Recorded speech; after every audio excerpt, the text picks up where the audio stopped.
Excited for Hassan Reddick. Yeah.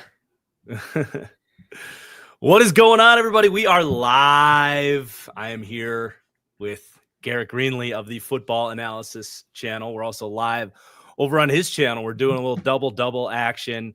Really excited to have not just someone with us here to react to all this stuff, but all you in the chat joining us live. Let's go, baby. Garrett, how you doing? I'm doing phenomenal. I'm just making sure that I'm live on my channel. This is definitely a test on both sides, and I think we are good to go. We are good to go. We are going to be reacting to everything. Very much looking forward to it. I texted Marcus today and just was like, hey, like if you're planning on going live, like why don't we just go ahead and collaborate live and do it together? Now, why cannibalize each other when we can boost it up? Everybody eats. There's 2 moves already, by the way. There's 2 moves already. Oh, okay. So we got Reddick. What's the Chris Godwin back Chris to Tampa? Godwin. Chris Godwin back to Tampa. Yep. The Bucks are active. The Bucks are active early. So good for the Bucks. I say, yeah, we react live as they come in, and then I did generate like a list of all the craziness that happened like the last 2 days too, of stuff that if we have any downtime that we can kind of go back and give our thoughts on some of the stuff that's happened as well. But let's start with Hassan Reddick, man. Well, what'd you say the numbers were? You were able to get a tweet or something because Twitter's down, by the way, guys. Perfect. I created a blue sky account just so I could get a couple follows. So I'm seeing it just now, actually, just a 1-year deal for $14 million for Hassan Reddick. That's kind of a good deal for Tampa. What do you think? They need pass rush help. Obviously, whenever I do a mock draft, I have mocked I've mocked a lot of players to Tampa, whether it was Mike Green falling all the way to 19 or whoever. This is an interesting deal, obviously, because of what happened with Reddick last year with the holdout and everything. But I'm a fan of a deal anytime there's a signing like this because it's pretty low risk. I mean, 12 guaranteed is obviously not bad in today's salary cap era. So I'm a fan of any signing like this where it's 1 year, and if he has another year like he just had, it's not really going to matter in the long run. But if he has a great year like he had a couple of years ago back in 2022, then it's a home run signing for the Bucs. So I'm all for it. Yeah, the post-hype sleeper signing is always a good way to find value, especially when someone's like gone to just kind of a disaster situation. I feel like with Reddick, he obviously got traded to the Jets, but then he never really like got a chance to really like get his season started. He was holding out like into the season, like 2 months into the season. And then it was just like, okay, well, I guess we're going to like restructure your deal, give you a little more bonus. And then they try to get him going when the season was already kind of a shit show for them. So, or a crap show. Sorry, I forgot we're on your channel too. But yeah, I like it. I feel like he's 1 year removed from. Oh, let's go, baby. Sorry. Vikings, Jonathan Allen. Let's go, man. I'm so amped. I'm sorry. Good for you. Hold on. I came prepared. So fake happy for you, Garrett. I came prepared, baby. We got the horns. I can't put the horns on exactly, but let's go. We are, you know what? That's fine. It's fallen right off of your NASCAR crew chief helmet setup you've got going there. I wish I could tweet so bad. But oh man. Shout That's out Quasi, huge. Man. Shout out Quasi. Well, we'll go right there. I just want to wrap up my thoughts on Reddick though. Yeah, I feel like he's going to play well. Excellent fit with Bowles in that system. The stand-up edge linebacker role is where he needs to be, and just a lot of blitzing, loop him inside, all that good stuff that Bowles likes to do. Great fit, great value, and it doesn't mean they can't go edge in the first round either. By the way, with it just being a 1-year deal, I really like that for them, just to make sure they have somebody. But the floor is yours. You can talk about your Minnesota Vikings getting Jonathan Allen. That's a big one. All right. So first off, I am. Wait. Somebody said it's not official. I just got the update that it was official. Vikings. Oh no! It says they're hosting. It's a good amount of interest. Okay, I'm gonna trust Quasi. That's on me. But look, you got overexcited. You jumped the gun. Look. I am gonna say this. I am genuinely annoyed, especially in the offensive line. We'll still address the trenches. There's still the draft. Hopefully Gray's able, somebody like that. But I get annoyed whenever my team whenever teams just pound the rock down your throat, and there's just nothing you can do about it. So I know Jonathan Allen had a down year last year. I know he's not exactly like Dexter Lawrence in terms of just a big nose tackle in the middle of the line, if you will. But I am ecstatic that there's interest from the Vikings because the potential is there. I mean, Jonathan Allen is a former first-round pick. I was honestly really surprised back in 2017 whenever he fell as far as he did. I thought he was like a top 10 player in that class.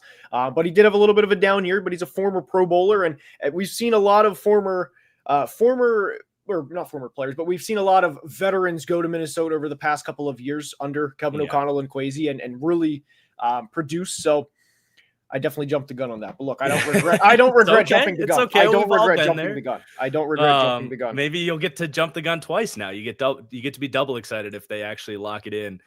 How about we talk a little bit about Chris Godwin going back to the Bucs? I mean, for the third time, people thought he was gonna hit the market, or I guess second time. People thought maybe they could steal him in free agency, but he's back. And we know what he can do there. It's not like we need to analyze the fit or how he can perform. It's more of, coming off the injury, how can he respond? It's almost pointless for us to sit here and speculate over that. That's kind of the risk that comes with that, bringing him back 3 years. So presumably probably something they could get out of after maybe 2 seasons if it didn't work. But, kind of hard not to like that for the Bucs. Just kind of keep the gang together. I would be surprised if you have strong opinions about it other than that. Pretty much same thing. I mean, you know what you're going to get with Chris Godwin. And I'll say this, obviously we're reacting to this live. We don't know what was offered from other teams, but if I am a Patriots fan, this is the only strong opinion that I would have. If we got outbid with as much money as we have, I'd be upset. But there's also a part where you had to look at it and say, okay, Chris Godwin's getting $45 million guaranteed from Tampa. How much? What is the difference between 45 guaranteed to stay in sunny Florida in December versus getting 51 guaranteed to go to Boston in the middle of December and January? You know what I mean? So there was always going to be that battle. I don't know if the Patriots were even in on Chris Godwin, but I'm happy for everybody within the Bucs, Bucs fans, obviously the Bucs organization. Jason Light has done a tremendous job in terms of building that roster. And then Jalen McMillan had a good end of the year last year. He finished the year with 7 touchdowns very quietly. And how you can run a lot of 11 personnel with Evans, Godwin, and McMillan. Hopefully Chris Godwin comes back and is the player that he was when healthy, because he's one of my favorite players in the league. I'm a Penn State fan, so I loved Chris Godwin when he played there. And I hope that he gets back, but I'm definitely with you on that. I feel like with McMillan, I would have been, if I were a Bucs fan, I would have been a little nervous. Like if he was my wide receiver 2 heading into next year, like you liked a lot of the stuff he showed, but it definitely would have been a pretty big leap of faith if he had to be your 2. So I do love getting Godwin back. It's 45. I just saw though, it is 3 years, $66 million, 45 guaranteed. So that's a pretty damn strong sign of conviction that the Bucs feel good about that injury not being an issue coming back. So did you let out an O there? Did you see something else? Yes, we have NFC North news. This is actually confirmed from Rappaport. Drew Dalman, Falcons center, is headed to the Bears. That is per Rappaport. I don't know any terms. I don't know terms, but that is per Rappaport. I'm surprised by that, frankly. I'm surprised that he was someone on their list as a scheme fit, because you look at the centers they've had in Detroit. They're these big guys that can block man schemes, block gap schemes, and drive guys off the ball, kind of contribute to the inside running scheme that, talking about they as in Detroit being Ben Johnson coming over. They ran everything in the book, but they absolutely had to have that inside run game. And Drew Dalman, he's small. He's a wide zone, undersized center. He's not a good pass protector either.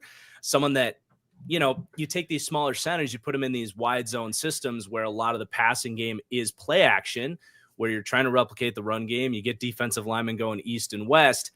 He's not a great north and south pass blocker if he's got bigger guys, teeing off on him. I actually don't love this deal for Chicago. I really don't. I don't know that he's going to be a great upgrade in terms of pass protection. Obviously, they're looking to keep Caleb upright. Presumably, he's going to get a pretty massive deal there. They've already invested a lot of money in bringing Jonah Jackson over, and of course Joe Thuney. So I'm never the person to push back on adding offensive linemen, but this is a situation where I'm actually going to throw a little bit of pause on it, that it might just be a little bit almost too much like, okay, Ben Johnson's here. We got to get all of the top offensive linemen as soon as they become available to us. I already had some questions about Jonah Jackson and pass protection as well. So if you're throwing a ton of money at those two guys, look, I get it. I get the approach. I do wonder if some of the value is a little over aggressive there. Okay, so there are terms. I don't know if this is going to change how you feel about this. I personally, well, sorry, I'll get to the terms first. It's 3 for 42, 28 guaranteed. I am in a similar position with the Bucs. Anytime you can have a guy 2-year deal to hopefully upgrade the position, which the Bears desperately need. Caleb was sacked the most last year. I'm all for it, especially because now that gives you a really good out to either have a chance at Ashton Genty at number 10 if he's there, or to draft the best edge available, whoever that player is in their minds at pick 10. So obviously in the past week, they've added Jonah Jackson, Joe Thuney, and now Drew Dalman. So good for the Bears, man. I mean, this is the type of upgrades that I want my team to have. I do have a young quarterback, but that's, I mean, I wish that my team was out doing that right now. Like I love what the Bears are doing in terms of, and that's more of the Thuney and the Jonah Jackson aspect than just Drew Dalman. But I'm all for what the Bears are going after right now. So I like it. And the biggest thing for me is they're not going to be able to not pay anybody because of the Drew Dalman contract. So I like it because of that and what it represents. It's an upgrade. It is that's the biggest thing. It's an upgrade at the position, and it's not going to kill you in the long run. So I'm all for it. If I had to give it a grade, I'd probably give it like an A-, just because it is a lot of money. But again, they're not going to say, "Hey, Caleb, guess what, buddy? We can't afford you because of this contract." And not that would even play into it, but you get what I'm saying. So I like it. I like it for the Bears. Okay. Also, I like the idea of giving out grades as you drop that in there. We go. I was checking Drew Dalman, by the way, 27th in pass blocking efficiency last year. And I do expect that run blocking grade to come down, being outside of a wide zone system. I'm going to go C-, man. I'm just going to call my shot. I don't think he's going to be that good there. I don't think Ben Johnson's going to be in love with kind of what they're getting there. So I would love to be wrong, but I'm going to call my shot that is just a little bit of a reach from them. We'll see. This is I'm definitely frustrated with where the notifications are because they're so spotty. The fact that Twitter is still down is so frustrating because I can't, we're all doing the same thing. But there was another move. I'm not really good. This is not grade worthy in my opinion. Braxton Berrios is a Texan, 1 year, $2 million. Cool. I don't have much. I'm not gonna, you know what I mean? It's just technically it happened. Yeah. It's kind of cool, nice. I did just see Jalen Moore to the Chiefs. We did not discuss that. The Chiefs for 2 years, $30 million. He's going to be their left tackle. That's pretty crazy. Coming over from the Niners, right? Jalen Moore. Okay. I mean, he had a good year last year. So that's one of those deals where, I mean, that's not nothing. That's one of the last moves that Kansas City is going to be able to make here. They obviously were going to be doing their due diligence on this free agency class at tackle, which is, it's a rough one. It's a really rough tackle class. So this is a situation where it's all right. I mean, he played pretty well for the Niners last year. He was an athlete coming out of Western Michigan, I think, a 3rd round pick. I mean, I got to kind of go back into my own deep archive, recall Jalen Moore a bunch. But you're trusting the Chiefs NFL scouting department that, the trajectory is there, the traits are there, the tape was there last year, and he's going to be worth that money. I'm not going to sit here and tell you it's a slam dunk and he's definitely going to be worth that. But I guess the Chiefs have earned a little bit of benefit of the doubt there. Yeah. And there it was 2 for 30 with 21. So they're in an interesting situation with just everybody they have, whether it's Mahomes' contract is so flexible, but whether it's, Travis Kelce, Chris Jones, they're going to have a lot of guys to pay. Trey Smith, Creed, Oh, shoot. Marcus is talking. I can't hear him. What? I'm not talking. Oh, disregard. Sorry, disregard. I was looking. You were looking at your YouTube YouTube stream and the seeing stream. Yeah. the old. Yeah. Sorry. I did the same but thing earlier. I do like the move in the sense of it's just an upgrade, and that is, I mean, it's what they need right now, and it doesn't. This is another reason why I like this, and I'm not going to praise every single signing and just it's kumbaya for every single signing, right? But what I'll say is it does not have them go into the draft and basically wave a like a flare like you see in a movie, like, hey, go to the Batman symbol or whatever, where it's like, hey, we need a tackle. So I still think they should go after the offense, an offensive tackle, especially this class in the first round, but it doesn't at least pigeonhole them to where the point it's like, all right, they're going to trade up, but who are they going to trade up with? So that's why I like the signing specifically, because it buys them a little bit of time. It can at least give them a year where they're not like, hey, we have to draft Ariante, we have to trade up to 18 to go get Ariante Ursery or 19 or wherever. I'm just tossing out numbers. You get the point. But I do like that for the Chiefs specifically, because it buys them a little bit of time. And I also like just the fact that it should be an upgrade based on what we saw, where they wouldn't have a left guard kicking out to left tackle against the best defensive line in football in the Super Bowl. So I do like that because of that. Yeah. You use free agency to kind of fill the need, like truly fill the needs. If you got to fill, or if you can fill it in the draft, that's great. But you don't want to go into April's draft like praying that the board falls the right way. So that's well said. I think they were probably pretty happy that the Ravens got Stanley back. I say this because I know they were maybe going to be looking at Stanley. Who knows if they could afford him or not. But every time I do a mock draft, the Ravens go Josh Connerly at 27 or whatever. And if the Ravens aren't taking him, then maybe the Chiefs are able to get Josh Connerly, who feels like that tackle that like you want to get it late first instead of having to dip into maybe more like second round graded guys. I did get a super chat from Felix. Bowles has built a better culture than Tomlin and has more playoff wins in recent years. Godwin left 20 mil on the board to stay. I don't think it's a bad take. I think everybody enjoys playing for Todd Bowles down there. Mike Tomlin catching a random stray, though, in this situation. Thank you, Felix. I was going to say, if we do get some downtime, we can start to talk about some of the moves that happened yesterday, if you want, unless you got. I went live yesterday, so we were in the trenches as it was going on. It was awesome, but I actually just got a super chat as well. It's actually from Daniel. This applies to everybody in Marcus's chat as well. He said, "Remember to like and subscribe." So definitely everybody do that. So appreciate the super chat, Daniel. Appreciate it. But in the downtime, this is a chat here. This is a good one. In the downtime, can you guys rank cheeses? That was a chat. That was a confirmed chat. Oh, I can't hear you. There we go. All right. Yeah. Did you cover DK Metcalf last night? Mm-hmm. I was debating on going live with everything going on with the Josh Allen extension, with the Devontae to the Rams. And then when DK got traded, I was already debating it. So I was like, you know what? Like, let me just pop a quick thumbnail and let's go. And it was a great time. It was a great time. Well, I kind of slept on it, and I want to talk to you about it and get your thoughts. Let's do it. Holy crap. Like, that's a lot for Pittsburgh to give up. Not just the second round pick. I mean, that value adds up, but you understand why the Seattle Seahawks weren't able to get a first round pick for him.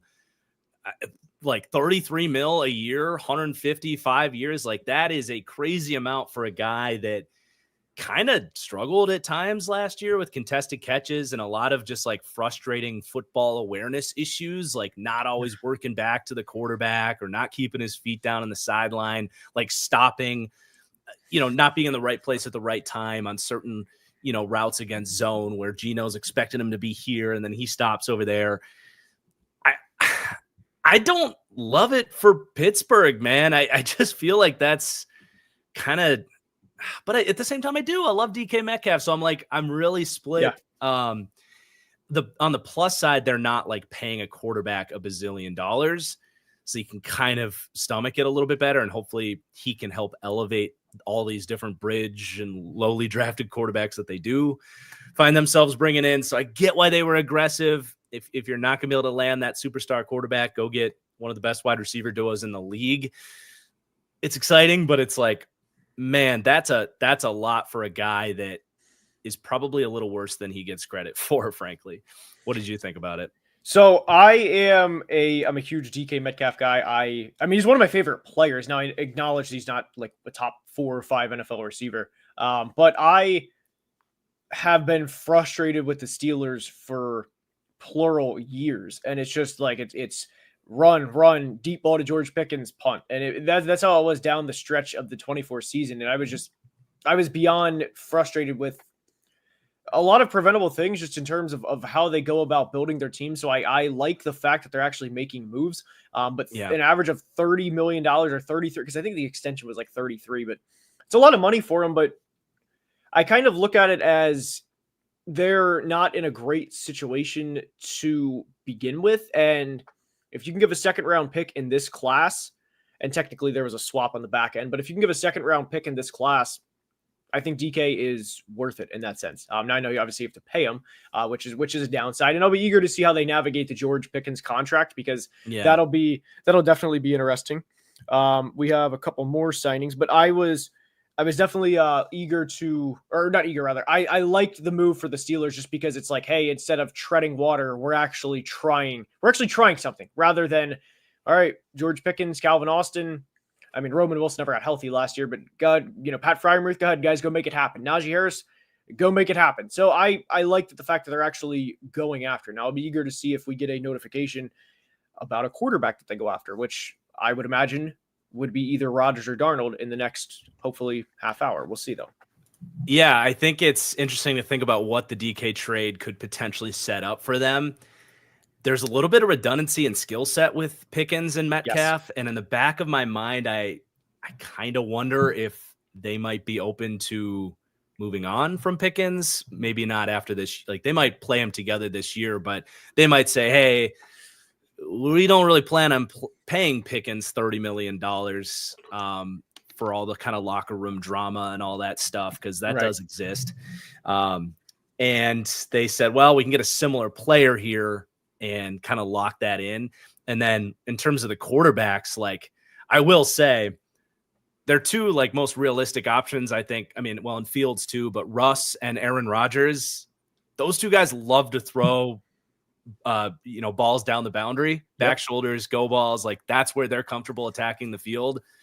Theoretically, like, that's like the perfect wide receiver duo if you could put those two guys with either Rodgers or Russ. So yeah, it's definitely not all bad. It was a lot of money, but I just got a couple quick super chats here. Absolutely, likewise. Yep. So Matt, I just want to let you know we just broke down the Bears offensive line about 10 minutes ago. So not going to reiterate that for you, but thank you for the super chat. You just got to go back about 10 minutes there. And then Man Juice, great nickname, but we'll have deep dives. When it's deep dive season, can we get position coaches? The Vikes tight end coach is pass game coordinator now. It'd be cool to have your take on that kind of stuff. I will to implement position coaches and stuff, but my breadth of knowledge probably wouldn't be consistent across all 32 teams. So I'm not sure I'd be able to rank position coaches and all that stuff for that series. But thank you guys for the super chats. I want to get a quick one as well. This is from Merle. He asks about a Seahawks receiver in the first without DK. And then he asks specifically about Emeka Egbuka or Luther Burden. And I hate to give this answer. I will definitively say yes, that's a definite possibility, but it's also going to depend on the offensive line and how the board plays out. I think it's pretty safe to say at this point that Armand Membu, who I would love for Seattle, is not going to be there. Yeah, that ain't happening. Yeah, right. There was a point where it was, but like now it's not. But so I think at this point, it's definitely, I would prefer Egbuka or Luther Burden to Jackson Dart at pick 18. So I think that those guys are definitely in play, and I do appreciate the super chat, Merle. And then we have some news with Javon Kinlaw. 3 years, this is confirmed, 3 years, 35 to the Washington, or 3 years, 45 to the 45. Washington. Yes, 30 guaranteed to the Washington Commanders. Reunites him with Adam Peters. Dude, I have Twitter back up. We are back up. We're back up. Twitter's back? Twitter's back. Oh, we are so back. Wait. We are so back. Yeah, Twitter's back up. Those 4 employees working for Twitter got it going. Okay, Kinlaw, 45, 3 years, decent amount guaranteed. Here's the deal. Washington has basically endless money to throw around right now, and the interior D-line market has really dried up. I don't fully understand them just throwing away Jonathan Allen, by the way, who's going to get similar money. I don't really understand that. There's clearly something's going on behind the scenes there. I couldn't tell you what it is. I don't think he's like a bad actor or anything like that, so I have no idea why. But clearly they were eager to get rid of him. I mean, he's a disruptor. He's a penetrator. He can get you some pressures. He's not going to help your run defense. I'm not going to sit here and tell you it's a value, but they need pass rushers, and he's going to contribute, and Dan Quinn will find a way to use him. So it's not the end of the world. I'll give it like a B- C+ type of deal. It's fine. So I'm actually going to push back a little bit. I'm not a fan of this. I mean, $15 million a year for Kinlaw. Whenever you had Jonathan Allen, to me, is not a good process. I know Jonathan Allen had a down year, and I understand all that. And like you said, there's stuff that we simply don't know right now. But I'm not a big Javon Kinlaw guy. I was 5 years ago in the draft process, but it's been disappointment after. I mean, it's just been a disappointing career. And I mean, not everybody is going to be Dexter Lawrence in the first round or Aaron Donald in the first round as a defensive tackle. It's going to happen. But I mean, Javon to me is. I mean, if you want to positively spin this, he's going to have Daron Payne next to him, so at least there's something there. But even last year with Quinnen Williams next to him in New York, it's not like he was this can't miss player where he's wreaking havoc every game. I just feel like he is the definition of a home run or bust as a defensive tackle, and I feel like that's not good. And I do want to say quickly to add on to the Washington Commanders, I saw you tweet about this the other day, so I want to kind of go off of this. Sure. You tweeted something to the effect of the Commanders peaking at the right time. And I couldn't agree more with that. Now, I don't want to make like a 15-20 minute video about how the Commanders are destined to have a down year. Right. Because that's all that's just picking fruit from the tree or whatever it is, where it's just like, oh, gee, a team that went to the NFC Championship game, I wonder why they're going to regress. Right. But they had so many things happen right the exact way they needed to. I mean, you have to make the play, so credit where it's due, but I just don't see that happening 2 years in a row. And I don't like this process here of giving Javon Kinlaw $30 million guaranteed. Now, I will say, I'm not going to be a hypocrite and not point out that it's probably not going to affect anybody in terms of a contract extension, the way that I pointed out with Drew Dalman with the Bears, the way that I pointed out with other signings, but I'm not the biggest fan of this deal for Javon Kinlaw personally. I mean, this is a guy that's just I'm not the biggest fan of.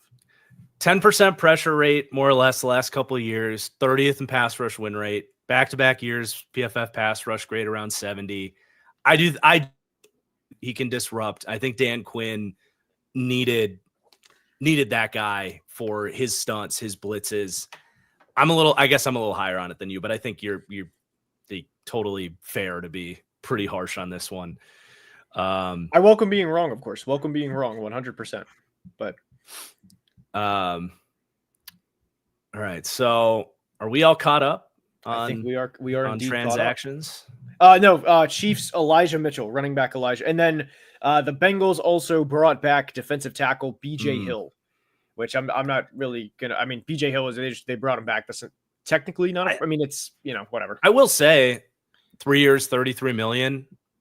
That's a pretty good price for BJ Hill. Like for a team that is trying to navigate a tough cap situation, but also needs to fill out starters on their defense. I think they're probably internally pretty damn happy with that. Seeing Javon Kinlaw get 15 mil. Right. I think BJ Hill is a better, overall player. He's not a great pass rusher, but they need bodies. I mean, that interior defensive line is so bad. So I think it's good deal to bring him back. I agree. I would agree with that. I think BJ Hill is just kind of a steady Eddie. You know what you're getting, and that I would prefer to pay $11 million for BJ Hill than I would $15 million for Javon Kinlaw. Now, if I had to pay Javon Kinlaw for 1 year, I would do it because there's a chance that you could get a 8 or 9 sack year and a lightning in a bottle, and you could have a 45-50 pressure year from Kinlaw, maybe 7 or 8 sacks. But I would prefer BJ Hill in this specific situation, especially in the AFC North, where, I mean, we can call it what it is. They're going to run the ball a lot in that division, whether it's the Ravens, whether it's the Steelers. We know they love to try and establish the run, and then even the Browns for that matter too. They're going to have a different quarterback under center for 2025, so they're probably going to try to establish the run more often than not. So I think it's a good retention for the Bengals, and I think Twitter is unfortunately back down. By the way, what a day, dude! Like of all days for Twitter to be down. The Twitter just couldn't handle NFL free agency. Yeah, it can get through. MLB free agency and NBA, but it cannot handle NFL. It wasn't familiar with its game. Right. Can we roast the Patriots for the Harold Landry move? Can we go for it? Can we put him on blast? Wait. Let me say this real quick, because I talked about it last night. I covered it all in the stream last night. I'll just briefly say that I wasn't like, oh, hooray, go for it. But it was also kind of like they have money to burn. And I base a lot of it off. They burned it. Yeah. I base a lot of it off of like, okay, I'm trying to positively spin that. Okay, Christian Gonzalez will not be able to get paid because of this signing. Drake May is a couple years away. They don't have too many guys to pay where it's like, oh man, this is going to really hinder them, but definitely not a good use of resources, if you will. I mean, I talked to multiple people when, out of the combine at the Senior Bowl, a lot of Titans fans. And the number one thing I kept hearing was like just how bad Harold Landry was. And the metrics on him are so bad. Dead last in pass rush win rate, 7% pressure rate. I mean, that's a big theme on my channel. I talk about if you can just get a 10% pressure rate from an edge rusher, that's like the entry password to be worthy of being on the field for a third down, is if you can just get after the quarterback, pressure him 10% of the time. If you're below that, it's concerning. If you're 30% below that, it's just unplayable. Since the ACL injury, he has just not had the burst that he once had. He already is an undersized guy that leaned on bend and explosiveness. He doesn't have it anymore. He still plays hard. He can still stop the run. There is really no difference, though, between, say, Preston Smith or even on the Patriots. I don't know if he's under contract or not, but the former Alabama linebacker that's played on ball linebacker for them for multiple years now, names is Anthony Jennings. Anthony Jennings now gets less reps on early downs because you want to bring in Harold Landry for $15 million. Anthony Jennings just straight up is just a better player than Harold Landry. He's a better run defender, does all that stuff better, and actually has a little bit of power as a rusher. I hate this move. I think this is an early candidate for worst move of the offseason. Yeah, they had money to burn, but why? Why burn it? You can use that as rollover money into next year. You can wait and see who else becomes available. I think it's just, this is what we talked about with Howie Roseman when we had our podcast, a couple weeks ago. Howie Roseman just lets the other teams do stupid crap and just picks up on value that other teams eventually aren't able to capitalize on. This is just Howie Roseman was probably laughing his ass off when he saw that. I guarantee it. So does this change anything about the Patriots? Not that they're the exact same position, of course, because they're not, but they just signed linebacker Robert Spillane. Don't know numbers, so I can't quote you on that. But I was trying to refresh Twitter. It is so frustrating that it's down. But does it change anything about the Patriots? It's a good signing. I mean, Robert Spillane the last couple of years has kind of been a beast. I don't know why the Raiders wouldn't have locked him up after they bring Patrick Graham back. He's been so good in that defense. Now you've just created a gaping problem at linebacker for the Raiders. So that, for me, that's a bigger loss for the Raiders among anything. But I think you think back to Vrabel, always wants the leader of his defense. I'm sure Vrabel's stoked about this, man. Just a heat-seeking missile. Yeah. He loves guys that I'm trying to think of. He wore number 55, Brown, Jayon Brown. But he had some linebackers and David Long Jr. These two guys just not necessarily the biggest linebackers or the most gap sound, most disciplined linebackers, but guys that just fly to the ball, reckless pursuit. That's what I think of with Robert Spillane. So I do like the signing, and presumably not going to be terribly expensive. Anything in the 10 to 15 range for him, I think I'd be comfortable with on an average. So I like it. To be honest, I'd be surprised if it's well, not 15. I'd be surprised if it's more than like 11 or 12 a year. I really like it. Yeah. I like Spillane a lot back in the pandemic year when he was in Pittsburgh. That was his breakout year. He was a guy like the heat seeking missile is the perfect way to describe Robert Spillane. So I like that a lot.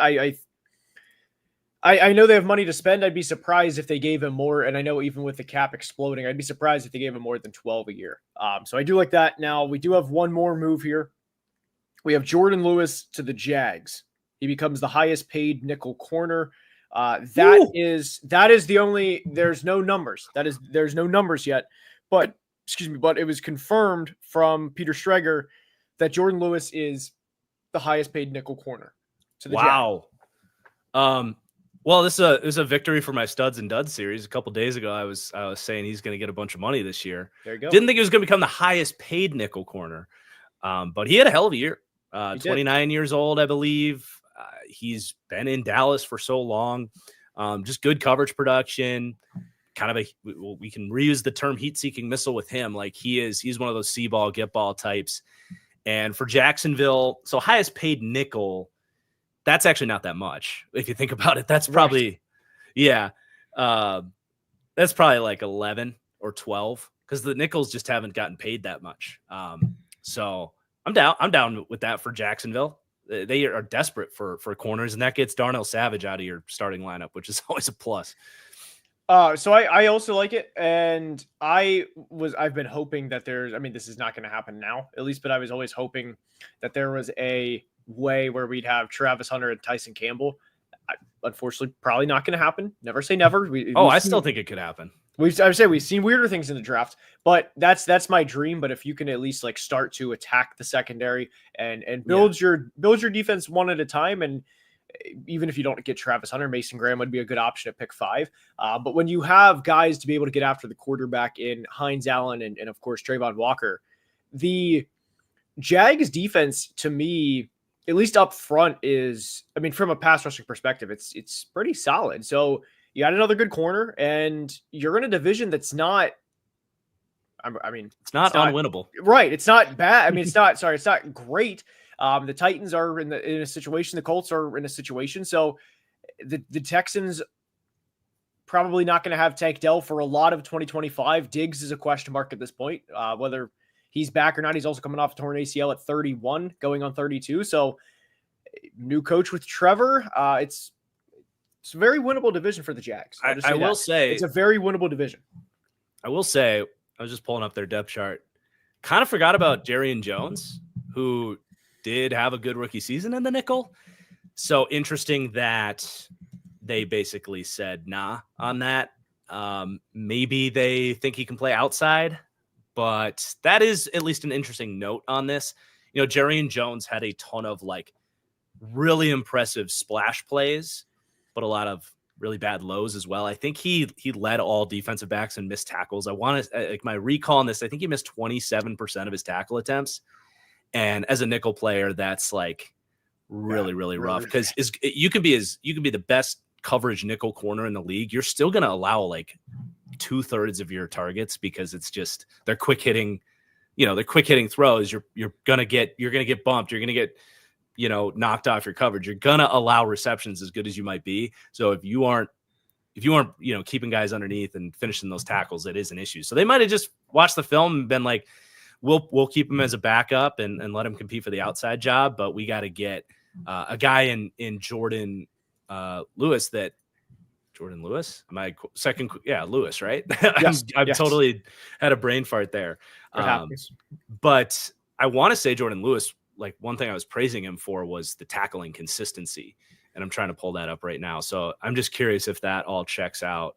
So Jordan Lewis last year, better, about, half of what we said with Jones, 13% missed tackle.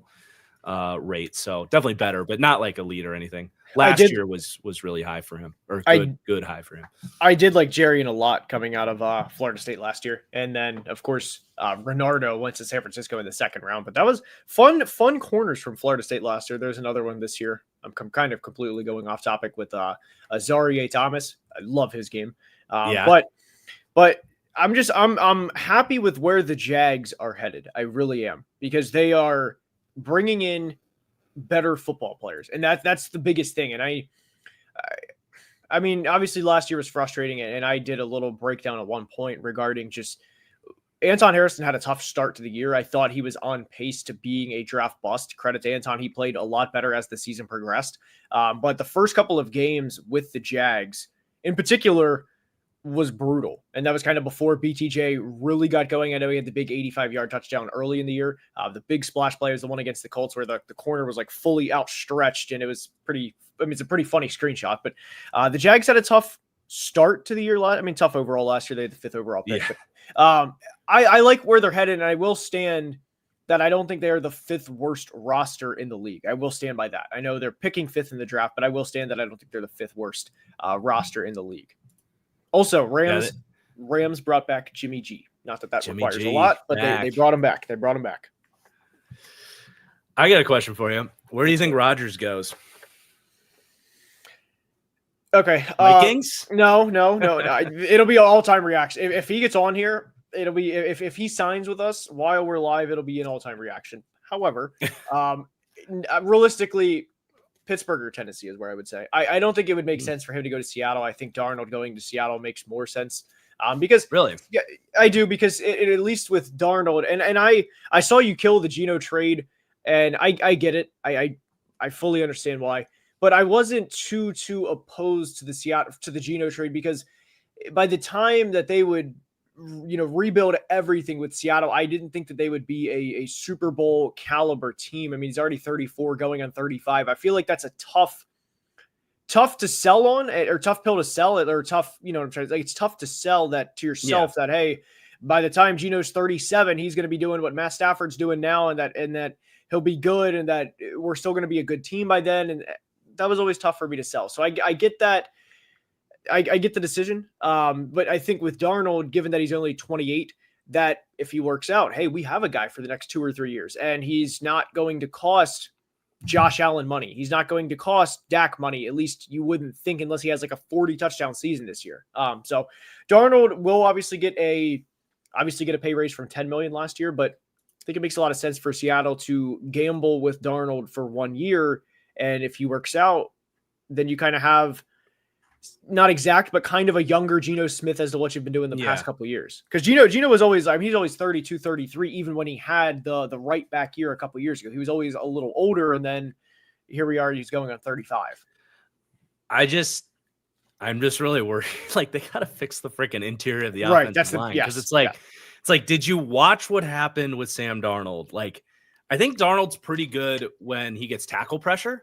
Like, I think his spatial awareness works fine with that. Like, he'll step up, he can deal with that. The interior pressure, I think he just self explodes, self combusts. And Geno, for whatever, you could break down all the strengths and weaknesses and say, yeah, him and Sam Darnold are pretty close. I think that's fair. But in terms of in Seattle, it's completely different. I mean, Geno's actually got like really good feel for the pocket overall. And I would be worried about that being kind of a nightmare situation. I've got a couple super chats that I would like to catch up on real quick. Echo, my man, what is up? Good to see you. He says that Colts fans in Indy are ready to get the pitchforks out if Ballard lets Will Fries walk. Dude, I would be so sick of Chris Ballard if I were a Colts fan. I think he's the one GM that I would despise more than Brian Gutekunst in the league right now. So I totally hear you on that. I don't understand. It was a broken leg in October, I think, for Will Fries. It was breaking out as a Pro Bowl caliber guard.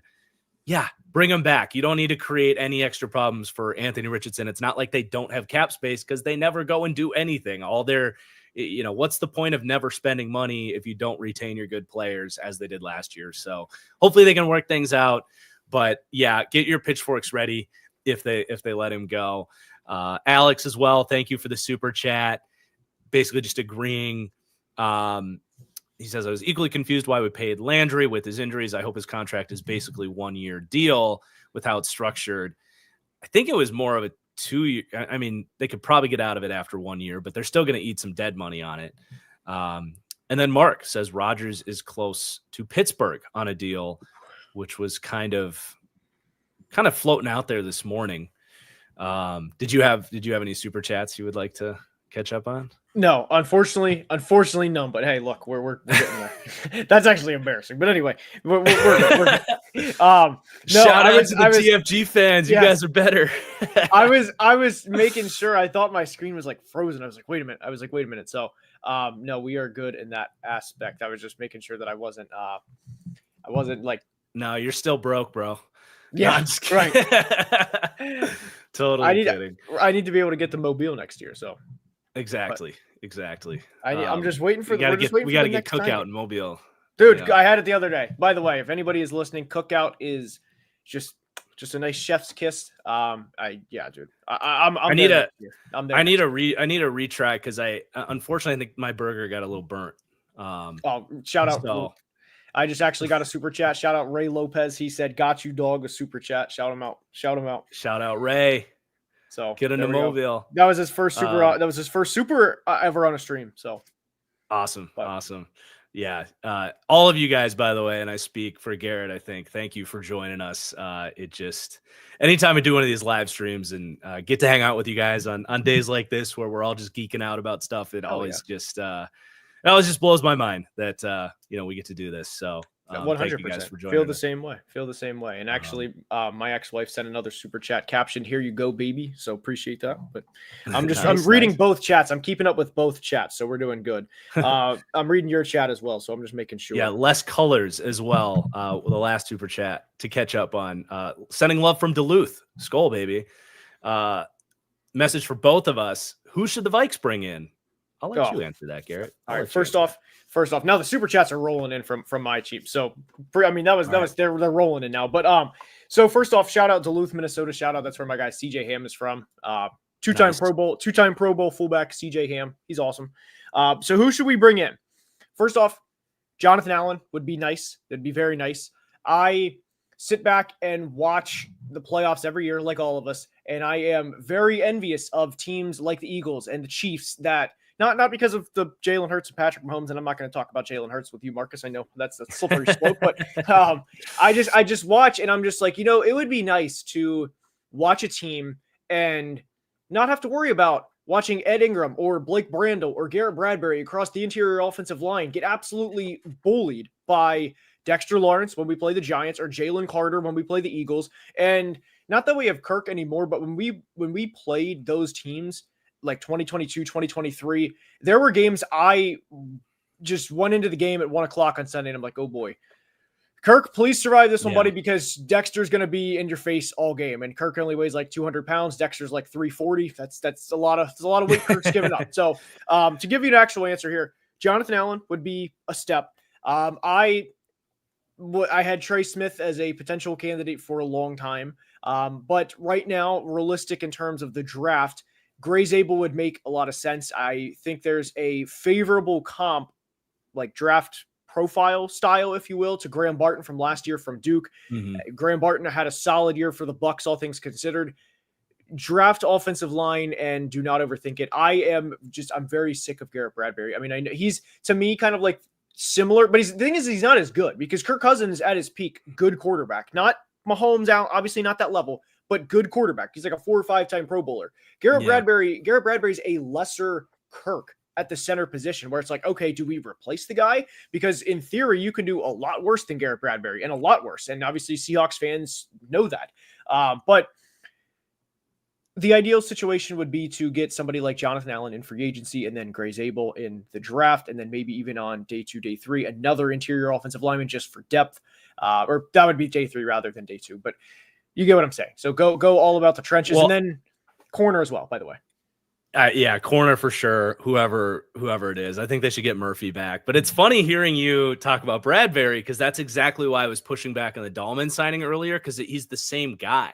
And what we saw from Bradbury is when the Vikes couldn't run the football, they get into they become a drop back passing team, and then you realize, okay, well, you're putting him in a situation that's not his strength. And I think he was either first or second in pass blocking efficiency. Like he was just a problem out there, as you just described. So I do agree. Offensive line, go get a Will Fries, whoever. I mean, yes. I think honestly a good signing for you guys too would be Josh Myers, who I'm not the biggest fan of Josh Myers as a Packers fan. I'm not going to really miss him because we took him the pick before Creed Humphrey, and every time he gets a start, I just am reminded of that, and I can't do that anymore. But the Packers are not like the Vikings. The Packers do develop and churn out interior offensive linemen every year.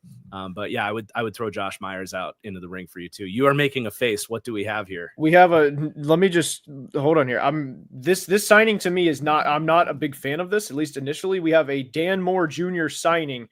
We have 4 years, 82 million, 50 guaranteed to the Titans.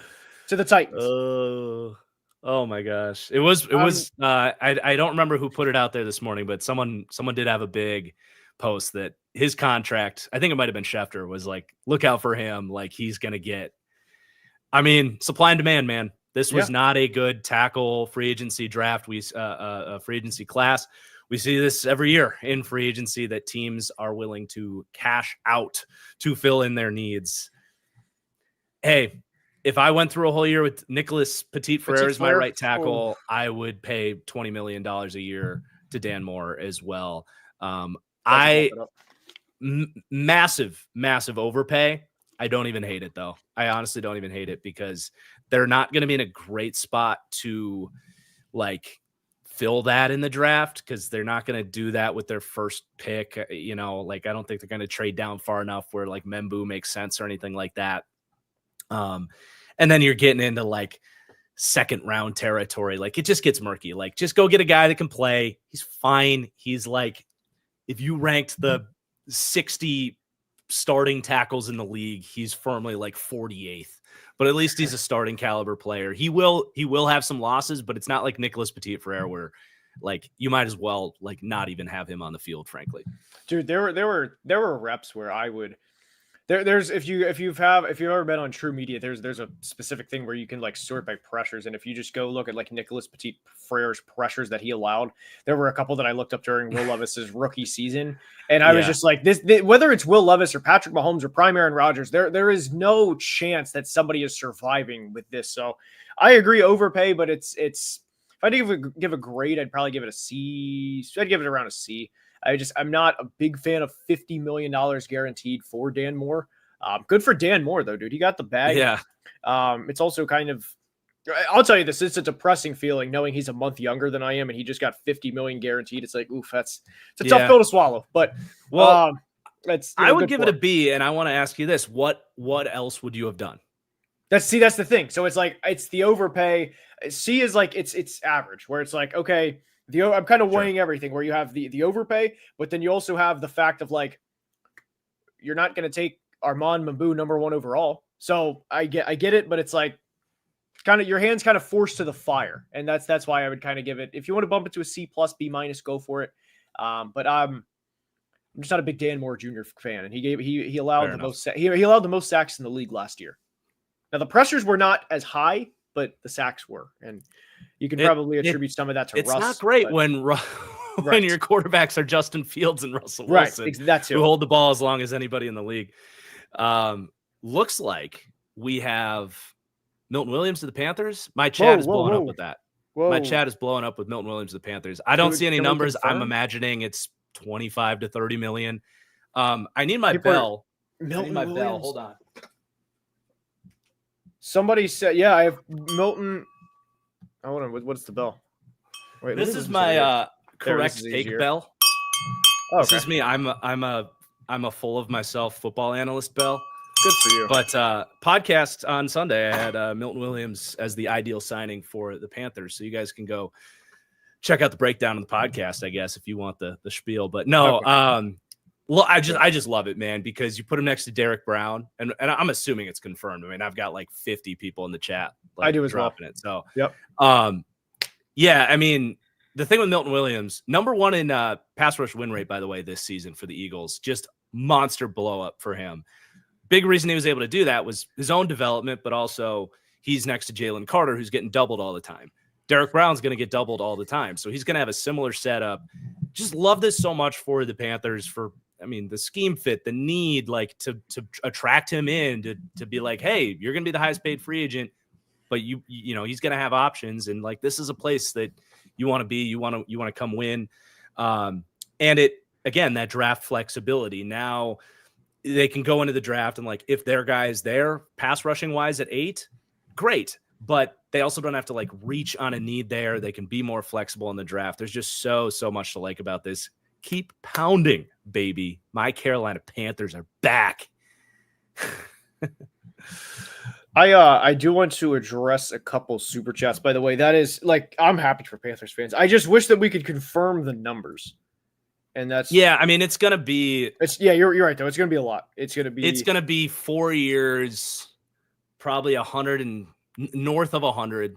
I would say probably be 4 years, like 110, maybe even up to like 120 with some fluff on the back end of it, and probably about 70 or so guaranteed. It would be my guess. It's gonna be the biggest cash deal of free agency. So, and I'll say this: I give this an A because first off, you're upgrading the position, and I know everybody. Look, I'm not like defending any of this guy's actions at all, but like. David Tepper puts his money where his mouth is, dude. Like when it comes to free agency, the dude is just like, hey, like, look, whatever you need Dan Morgan to go help the football team, like go for it. Last year was the guards with Hunt and it was and Lewis. It was $150 million last year in guard play. Now you're addressing the trenches. So I'm all for it for the Panthers to go get Milton Williams. And the biggest thing that I've talked about with the Panthers over the past, like I really say since the season ended, their defense was not good in 2024, and it didn't have anything to do with the Jaire Alexander. The talent, Garrett, it was historically bad. That's what I'm saying. I'm getting there. But my point was, it didn't have anything to do with the Jaire Alexander. So it was right. Because the talent was awful. So anytime you can go get an upgrade, and then hopefully when Derek Brown comes back healthy, now you're starting somewhere. Now Avero, by the way, sorry to cut you off. Yeah. Avero, by the way, Fangio background guy. So like, in terms of terminology, scheme, where you're going to use them, how he's going to win, like just literally just copy and paste everything he did under Fangio, where he had his breakout year.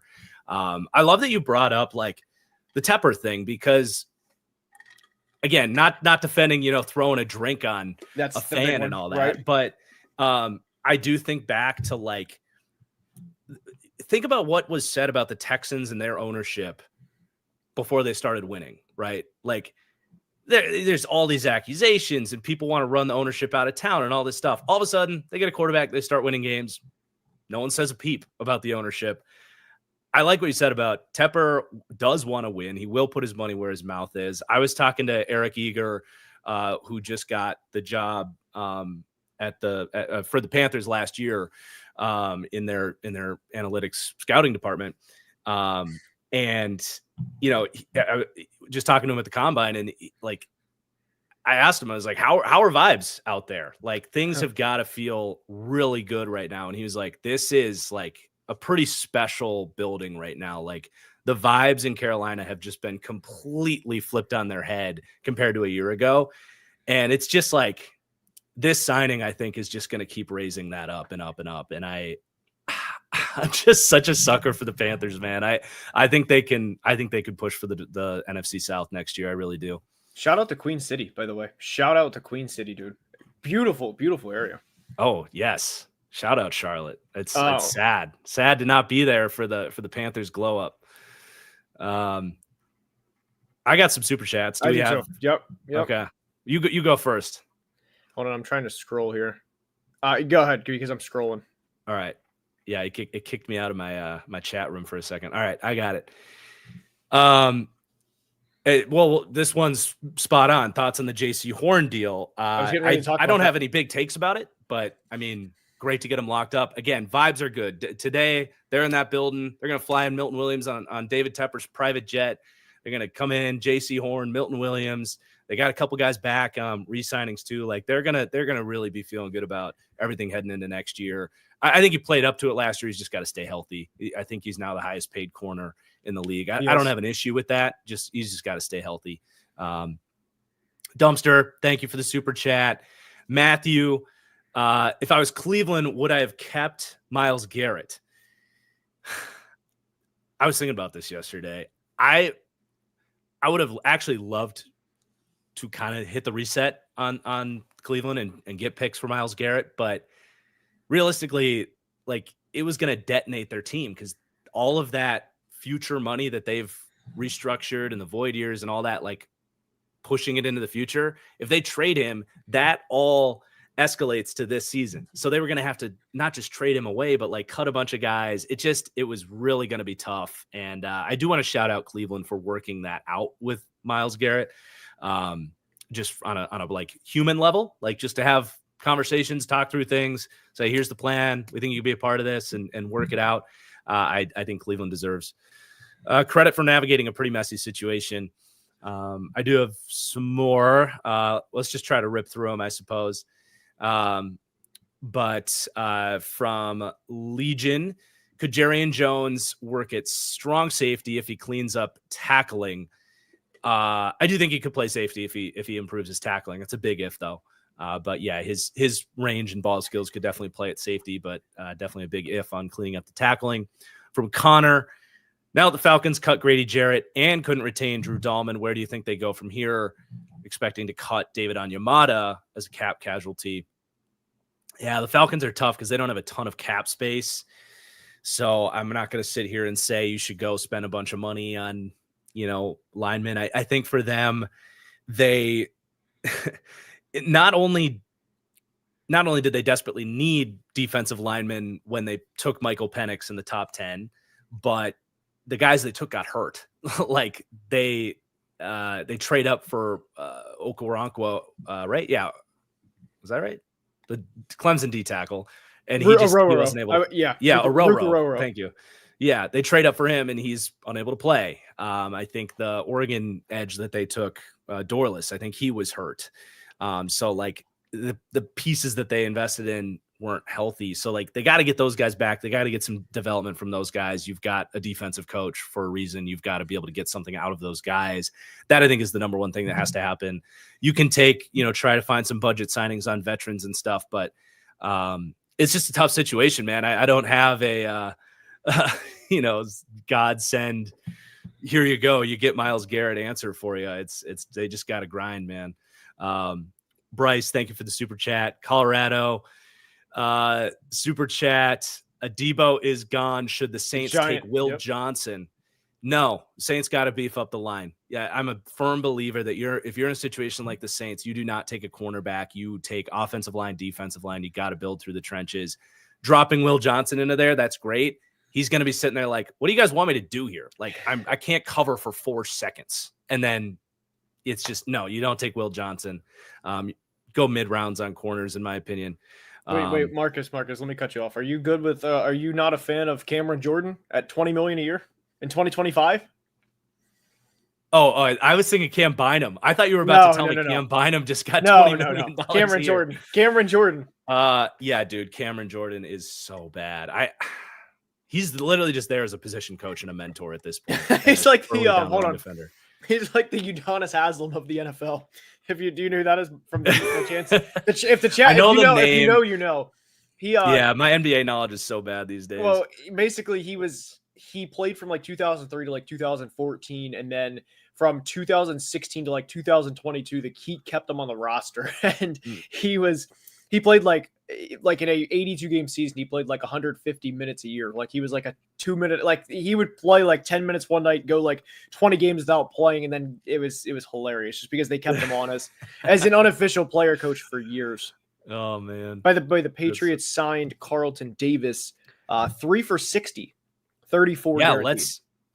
I got to go through my super chats as well. Yeah, you do your super chats. Then we'll catch up on some signings. We're just going to have to be a little bit behind on super chats, you guys. But yeah, Garrett, your channel, you guys take it away. All right, Twitch. What are the Seahawks trying to do? They can't claim to try and compete when they get rid of DK, but they don't stink enough to get a top pick. They're in a tough situation. I said last night that I kind of respect them trying to kind of rebuild on the fly, just because it's like, hey, like it goes back to the fact of I don't think they're going to win the Super Bowl with Geno, and I know obviously the interior offensive line is a tremendously big deal, and whether that's Geno, whether that's Darnold, or whoever, that was always going to be an issue for the Seahawks, no matter what, right? So what are they trying to do? I think it's going to be kind of have like one more year of like try and run it with somebody like Sam Darnold or Aaron Rodgers, and then in 2026, if it does not work out, then try and get a quarterback from there. That is my personal thing. Now let me go back to the live chats. There we go. Actually, I have the screen like kind of not refresh. Legion of Boom says, "Do you think Justin Fields could go to Seattle?" I could see it, but I think it's more of a Darnold or Rodgers at this point. I think Fields would be there. I think Fields would be more of a legitimate dart throw. Now I'm running into a problem because I can't go all the way back with the live chat, which is that's frustrating. While you're trying to fix that, I'll chime in on that. I think I do think with Mike McDonald in year 2, they're not trying to blow everything up. Their roster's in a pretty good spot. You know, the Metcalf thing, I understand you didn't want to pay him $33 million. Right. Especially if in their position, I wouldn't want to do that either. So moving on from him is not a tank move. It's a value move, and saying we'll get a second round pick and that cap space. We value that more than what Metcalf brought to the table, which frankly, what he brought to the table last year, I 100% agree with them. But they're going to have a competitive signing, whether it's Darnold or Rodgers. I think everybody agrees with that, to be honest. I think that's I'd be surprised if they stray away from that. Justin, this also applies to you, Marcus. He says, "I'm on a road trip listening. Love the content. Hope the road trip's going good. Hopefully you're being safe on the road." Alex texted me, shout out Cookout, obviously the best fast food burger place literally known to man. Dylan said, "Do you think the Seahawks are panning for Manning?" I do not at all. I think they are far, far too talented to do that. And I also don't think that's I don't think any team would actually do that. I think there's maybe one or two teams that would be in position to actually attempt that. New Orleans, Seahawks, maybe. Yes, New Orleans is the one I was thinking of. But Seattle their roster is it's good. Like they have a lot of star players, or a lot of really good above average players. Maybe not star, but a lot of above average. They don't have really holes. It's just the interior of the offensive line, and now wide receiver too, I guess. But you can find that. I have Rams fan. This is from Sweeper. Not excited about Tay. Not a deep, or they need a deep threat, is what he said. I like the Tay signing a lot. I know you were probably. Oh, Devontae? Yes. Were you upset about that? I'm assuming. Who was the commenter there? Sweeper. It was a super Sweeper. I not to like shamelessly plug my deal here, but I broke this down like on the show a couple days ago. Like the Rams need that Odell role in their offense. They need a guy that's going to be available on those backside digs for Stafford. It's just like an automatic part of so many of their passing concepts. And, you know, Demarcus Robinson was okay at that. He has DUI stuff. They're not going to bring him back. They can upgrade. And they weren't going to bring him back anyway. They desperately need that role in their offense. They need a guy that can beat man coverage as well, because as good as Puka Nacua is, he's actually not that good man-to-man. He's not that great at separating off of that. Devontae is going to be able to do both those things flawlessly. And I don't think they really are a team that's like, oh, we need a guy to just, and I'm guilty of this when I play Madden too, but, they don't need the guy they're just going to stick on the outside and say, go run a go ball. And that's your verticality. That's not really how they operate. They look at that 55-yard intermediate part of the field as like, this is our money zone. We have to be hyper efficient here. And Devontae Adams in that area of the field is going to be money for them. So I love the Adams signing. Makes total sense. Basically flipping Kupp's money for Adams money, skill set wise. Like Kupp and Puka had become redundant for what they do. I think it was just an absolute slam dunk move to bring him in. I do as well. And it also needs to be noted that Devontae's actually cheaper than Cooper Kupp. His cap hit was bad. It was like north of 30 million. I have from CEO here. It says, what are the Steelers' chances of signing C Ward? I'm assuming that's Travarius Ward. I haven't even given that any thought, to be honest. For the Steelers, was it? Yes, the Steelers. I mean, I feel like it would be the same as everybody else. I mean, I don't think it's egregiously high or low one way or the other, personally. Yeah, I don't. I think they're. Something? Well, I think they're probably busy talking to Rodgers at the moment, right? But I think that they need to get a corner. Dante Jackson's a free agent. I don't think they bring him back. He definitely fits what they want. I don't know that you necessarily want Charvarius Ward and Joey Porter Jr. because you're going to end up with a penalty on every other drive on third down. So something to think about there. But I do definitely think being active for a corner would be smart for Pittsburgh. I'll say this regarding Charvarius Ward for anybody. I think that he's going to have a bounce back year in 2025. He had a personal tragedy this past year, and that was, obviously that's way bigger than football. And I mean, that's, I think he was a really good player in 2023. Obviously his family is way more important than a football. I'll just leave it at that. Somebody said Russ to the Giants. That's not like confirmed, although I would like that. Or I would love the drama around that. Should I add? I don't think it's Russ's. I mean, putting your job in Brian Daboll and Joe Shane's hands in the hands of Russell Wilson would be something. We have thoughts on Paulson, Adebo to the Giants. No numbers yet. I like it. I mean, Go ahead. The Deonte Banks selection was just awful. It was unfortunate process with the Giants needing a receiver entering the 2023 draft, and in not just one or two consecutive picks, but quite literally 4 with JSN, Johnston, Flowers, and then Addison go directly in front of you. And then you have to take Deonte Banks, who has been a draft bust, and he's had effort concerns. And there's the one clip in particular against the Eagles of all teams, not that it's like in a game against, I'll use the Browns as an example because I know they played last year. Not against a team that's selecting in the top 5, but against the future Super Bowl champion, a division rival that you should get up for, that you are getting pulled off the field because of a lack of effort is not good. So Paulson Adebo upgrades the corner room, and you're in a division with 6 games a year. You have to face a star receiver. Some are superstar level, others are star level, but you are facing at minimum a star receiver 6 times a year, and in some cases 2 in one game. So I'm all for it. Yeah, I mean, I would say absolutely 6 superstars with Terry, CD, and AJ Brown, and then you might draw Devontae Smith. I like Deonte Banks, man. It's tough to see. I'm still pulling for the year 3 breakout. If maybe a better culture can get him to take things a little more seriously. Maybe the Russ thing is, I guess I haven't thought about it too much, but it'd be a good backup plan for the Giants. It's not plan A. Probably not plan B, but it might be plan C, where it's like, well, we struck out on Rodgers, and we'll see how the draft plays out. Try to go get to number 1, get Cam Ward. But like, if they're sitting there at number 3 and it's like, well, Cam Ward and Shedeur just went, I guess we just got to start Russ. Like, it's good to at least have someone in the building that isn't Drew Lock. So it's, plan C maybe would make sense. I have just a couple. This is a hilarious one. Matt said, "Hey, no offense intended, but how old are you?" I'm 26. And then the next part, he commented, "I thought you were Marcus's son or something." So, ouch. I actually found out in Mobile that Marcus is about 4 years older than I am. I thought we were the same age, but he's actually 4 years older than I am. But anyway, that's a tough look. That's a tough look. That's a tough look. I gotta. Yeah, that's a my tough pride one. is down bad. That's a tough one. I'm not gonna lie.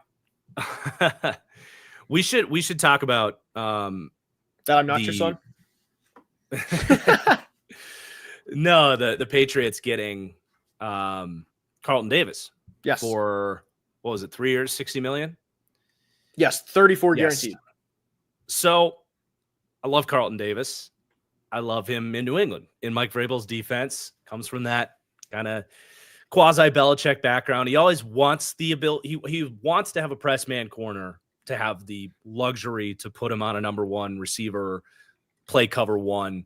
I think cover 1 in his heart of hearts is Mike Vrabel's favorite coverage, but he's shown to be very multiple when he needs to be. But I think having that is great. And you put him next to Christian Gonzalez, which for a second I forgot was there. That's pretty crazy. You can really have lockdown man coverage across the board. Hopefully Marcus Jones can stay healthy. I can't believe I forgot about Christian Gonzalez for a second when I started talking about that. But it is actually a really crazy duo. A couple other thoughts on that. Carlton Davis is extremely injury prone. So just as a Patriots fan, like, don't count on 18 games of Carlton Davis. He's kind of in the Armstead, the left tackle for the Dolphins, right? Teron Armstead. He's Yes. kind of in that category of like, you kind of sign him knowing that he's not going to play every game, which when you kind of factor that in, $20 million a year is a lot for Carlton Davis. But much better than the Harold Landry signing, that's for sure. And that secondary is pretty nasty. My only other thought on that is I do wonder if that indicates that they don't believe they're going to be taking Travis Hunter in the draft at number 4. That was my immediate thought as well, because I feel like if you sign, I mean, if you give an average, I mean, it's an average of $11.5 million guaranteed per year. I would be not shocked, very surprised. I would have shocked, like above surprised. I'd be surprised if they took Travis Hunter with this signing. So I'll be eager to see what New England does in the draft. Obviously, I mean, especially with the top 4 pick, but I can't wait to see where they go. But that was kind of my big takeaway with Carlton Davis, was that if they give him an average of $20 million per year, obviously the guarantees are what matters. But Travis Hunter, I feel like it's kind of like, I feel like he can not have to worry about shopping or apartment or house shopping rather in New England, in the Boston area now. It's not a bad problem to have. I don't know if you've looked at housing prices in Boston lately, but holy hell, dude, it's absurd. It's like the whole rookie contract to get a house in New England. I do have just a couple super chats I'd like to get all caught up on, if that's all right by you. Yep. From Brendo, any thoughts on a potential Mark Andrews trade to the Broncos for Courtland Sutton? I think that's probably a little out there. I don't think that necessarily makes sense for Denver. I wouldn't be in a rush to get rid of Courtland Sutton if I'm Denver until I have another option at wide receiver. I mean, Marvin Mims showed some stuff, but that one doesn't quite add up for me. And I also feel like that the value might not add up there. I don't know. That seems a little out there, to be honest. I would say that's pretty unlikely. From Cole, could the Colts try Kenny Moore at safety? It's funny. I've seen people trying to put Kenny Moore at safety for like 4 years. It's like, why? He's a great slot corner. I don't understand the urgency to try to do that. Yeah, he probably could play safety, but you're a much more valuable player as a slot corner if you're one of the best ones in the league. Safeties, it's really hard to impact the game from a deep safety alignment. It really is. So like, yeah, he could do it, but I don't really understand the why behind it. Who do I have in mind for the Jags in free agency? It's a good question. I could see Cooper Kupp potentially being an interesting fit for them with the Liam Cohen connections. Could use a number 2 wide receiver. I'll throw that one out there for the Jags at wide receiver. From Cheesehead Fanatic, why does Goot always let me down? It's a question after my heart. Brian Gutekunst, I will say this: he has a process that he doesn't let me down. Himself in, yeah, he's great for you as a Vikings fan. The main thing that bothers me about Gutekunst is so stubborn, and the Packers really in general. I mean, he inherited the Packers way, so he's just a product of the Packers scouting system. But they're way too stubborn about all of their like requirements for what needs to be a first round pick. You got to be young. You got to have played at a high program. You can't have any character red flags. You can't have an injury background. You got to have length qualifiers. You got to test well. It's just like, watch the damn tape and take the best player and think about value for a second. Like taking Quay Walker in the first round was just moronic. So Gutekunst and the Packers just have a very, very outdated first round philosophy that is just infuriating. And they put themselves behind the 8 ball compared to really the rest of the league that I think has woken up in a way that Green Bay hasn't. I have a couple more, but I don't want to hog the camera here. I got you. I have a couple. I have this is one I wasn't sure on this. This is from War Penguin. It says, should the Eagles trade a first round pick for TH? I'm going to be honest. I don't know who TH is. I don't know if it's Travis Hunter. Oh, T. Higgins. That would make sense. I was thinking Travis Hunter said it would be a lot more than just 32. I don't think they should. T. Higgins would be. No, that doesn't really make sense, to be honest. And I'll be honest, I also kind of, to go into this, I've seen a lot of mock drafts with the Eagles as a wide receiver as a team need. And it's just like, you have AJ and Devontae. I just don't think wide receiver is a team need. I mean, it's I guess technically. I have a take on this. Go ahead. I'm eager to hear it. I have said this since Jackson Smith and Jigba came out, because he was a common mock draft for the Eagles. And I'm like, why? You have a quarterback that is already a first read player that struggles to get the ball to Devonta Smith enough. Like, why do you need you saw what happened with Jahan Dotson. Like, right. I think Jahan Dotson could play, but he got 20 targets this year? I think he finished with 19 receptions. Yeah, it's like, get a guy that, like, Jahan Dotson is the perfect wide receiver 3 for them, because if those guys go down, I think he can step in as a 2 and be maybe okay. You would literally be using a first round pick on someone that would be like a backup type. Like, you need to step up, and that's just a luxury of all luxuries if you're hoping to have like a star wide receiver off the bench. Like, it's just can't have everything, I don't think, in Philadelphia. That's where I stand. That's my biggest one. Is I hate whenever it's like, oh, wide receiver is a team need. I'm with you. I mean, Smitty had career lows this year. I know he missed a couple games, but the Devontae didn't have a great year this year. Not because he's not a good football player. It was just, I mean, when you have a back that goes for 2,000 yards and Jalen Hurts has another 14 rushing touchdowns, and obviously there's only one ball to go around. So I don't think they should trade a first. And then I have another one about. I was going to interrupt you about the Jags part. The super chat is thoughts on Michael Mayer to the Jags via trade. Little spoiler, I'm actually doing a video. Tomorrow that'll be released tomorrow about players that are entering a now or never year, and I discussed Michael Mayer. I don't think Michael Mayer is a case of, you know what, he just doesn't have it. There's players that certainly applies to. I don't think Deonte Banks is an NFL caliber corner, at least based on what we've seen. I know there's been a couple of flashes, but the mindset is the biggest one for corner, just to give you a reference of a player that I'm not hot on.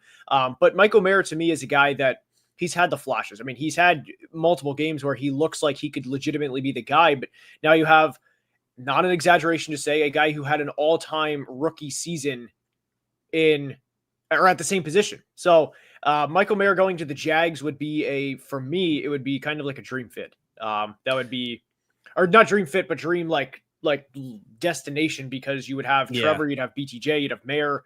I would be all in on that Jags team. And by the way, just quickly, he meant Trey Hendrickson. I saw that in my chat too. I was going to let you know. And that would make a lot more sense. I think we agree. Yes, 100%. With the Eagles, it's like, if they're going to spend money in free agency, for me, it would be to go get like a star pass rusher. Like, I thought Myles Garrett actually kind of made sense for them. They actually, believe it or not, have a little wiggle room with the cap, but I think they want to be careful with it, because they do have a bunch of contracts coming up.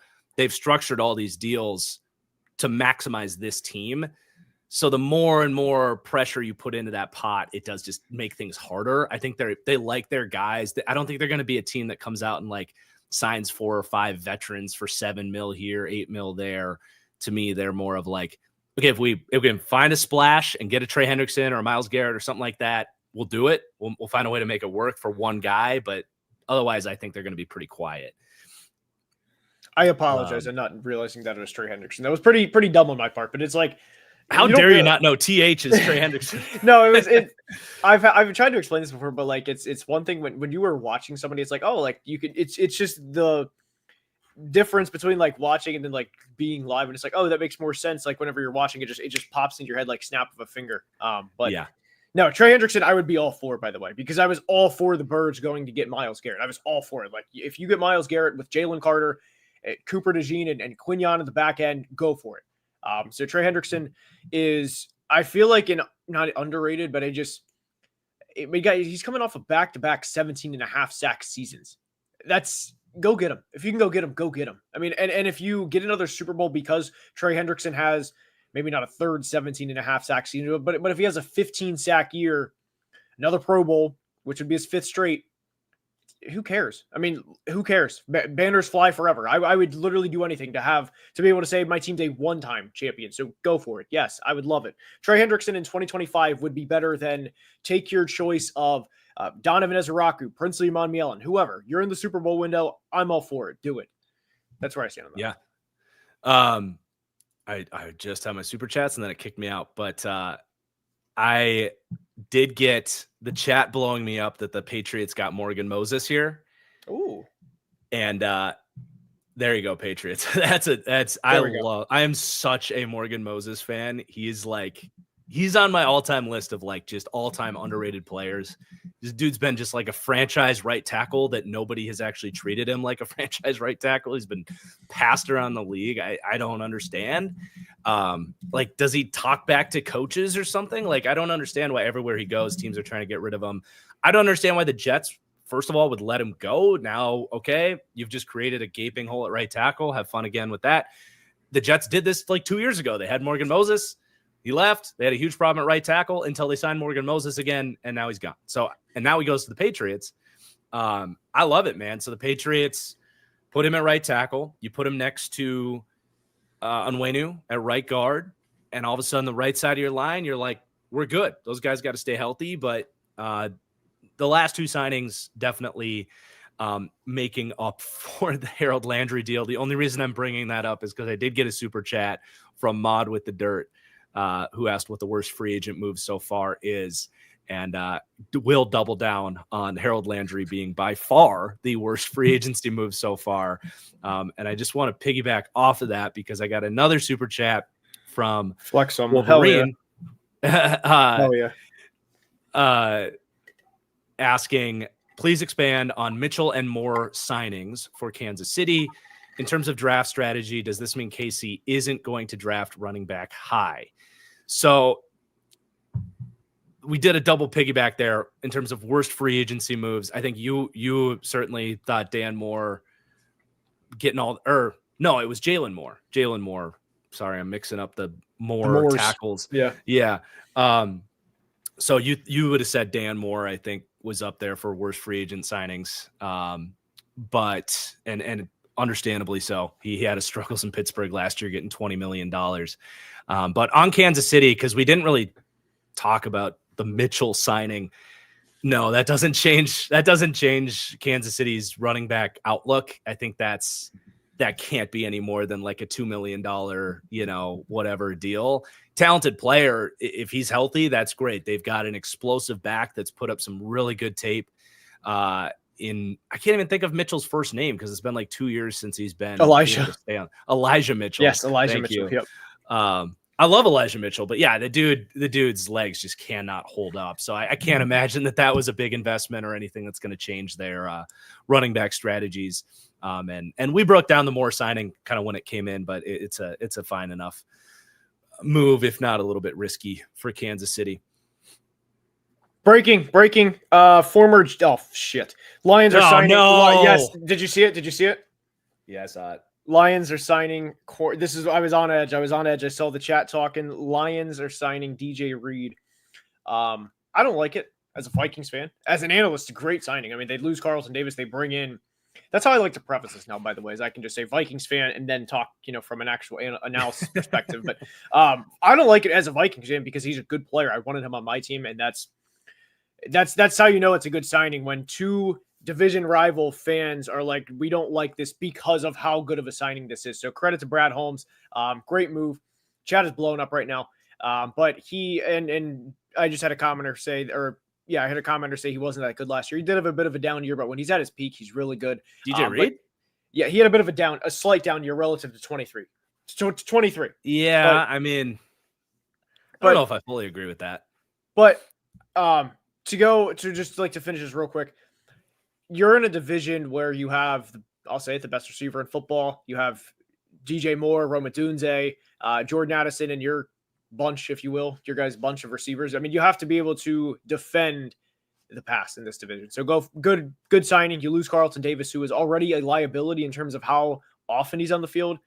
Yeah, I'd give this an A or an A+. I'm all for this signing for the Lions. Great job by Brad Holmes, who is one of the best in the business for a reason.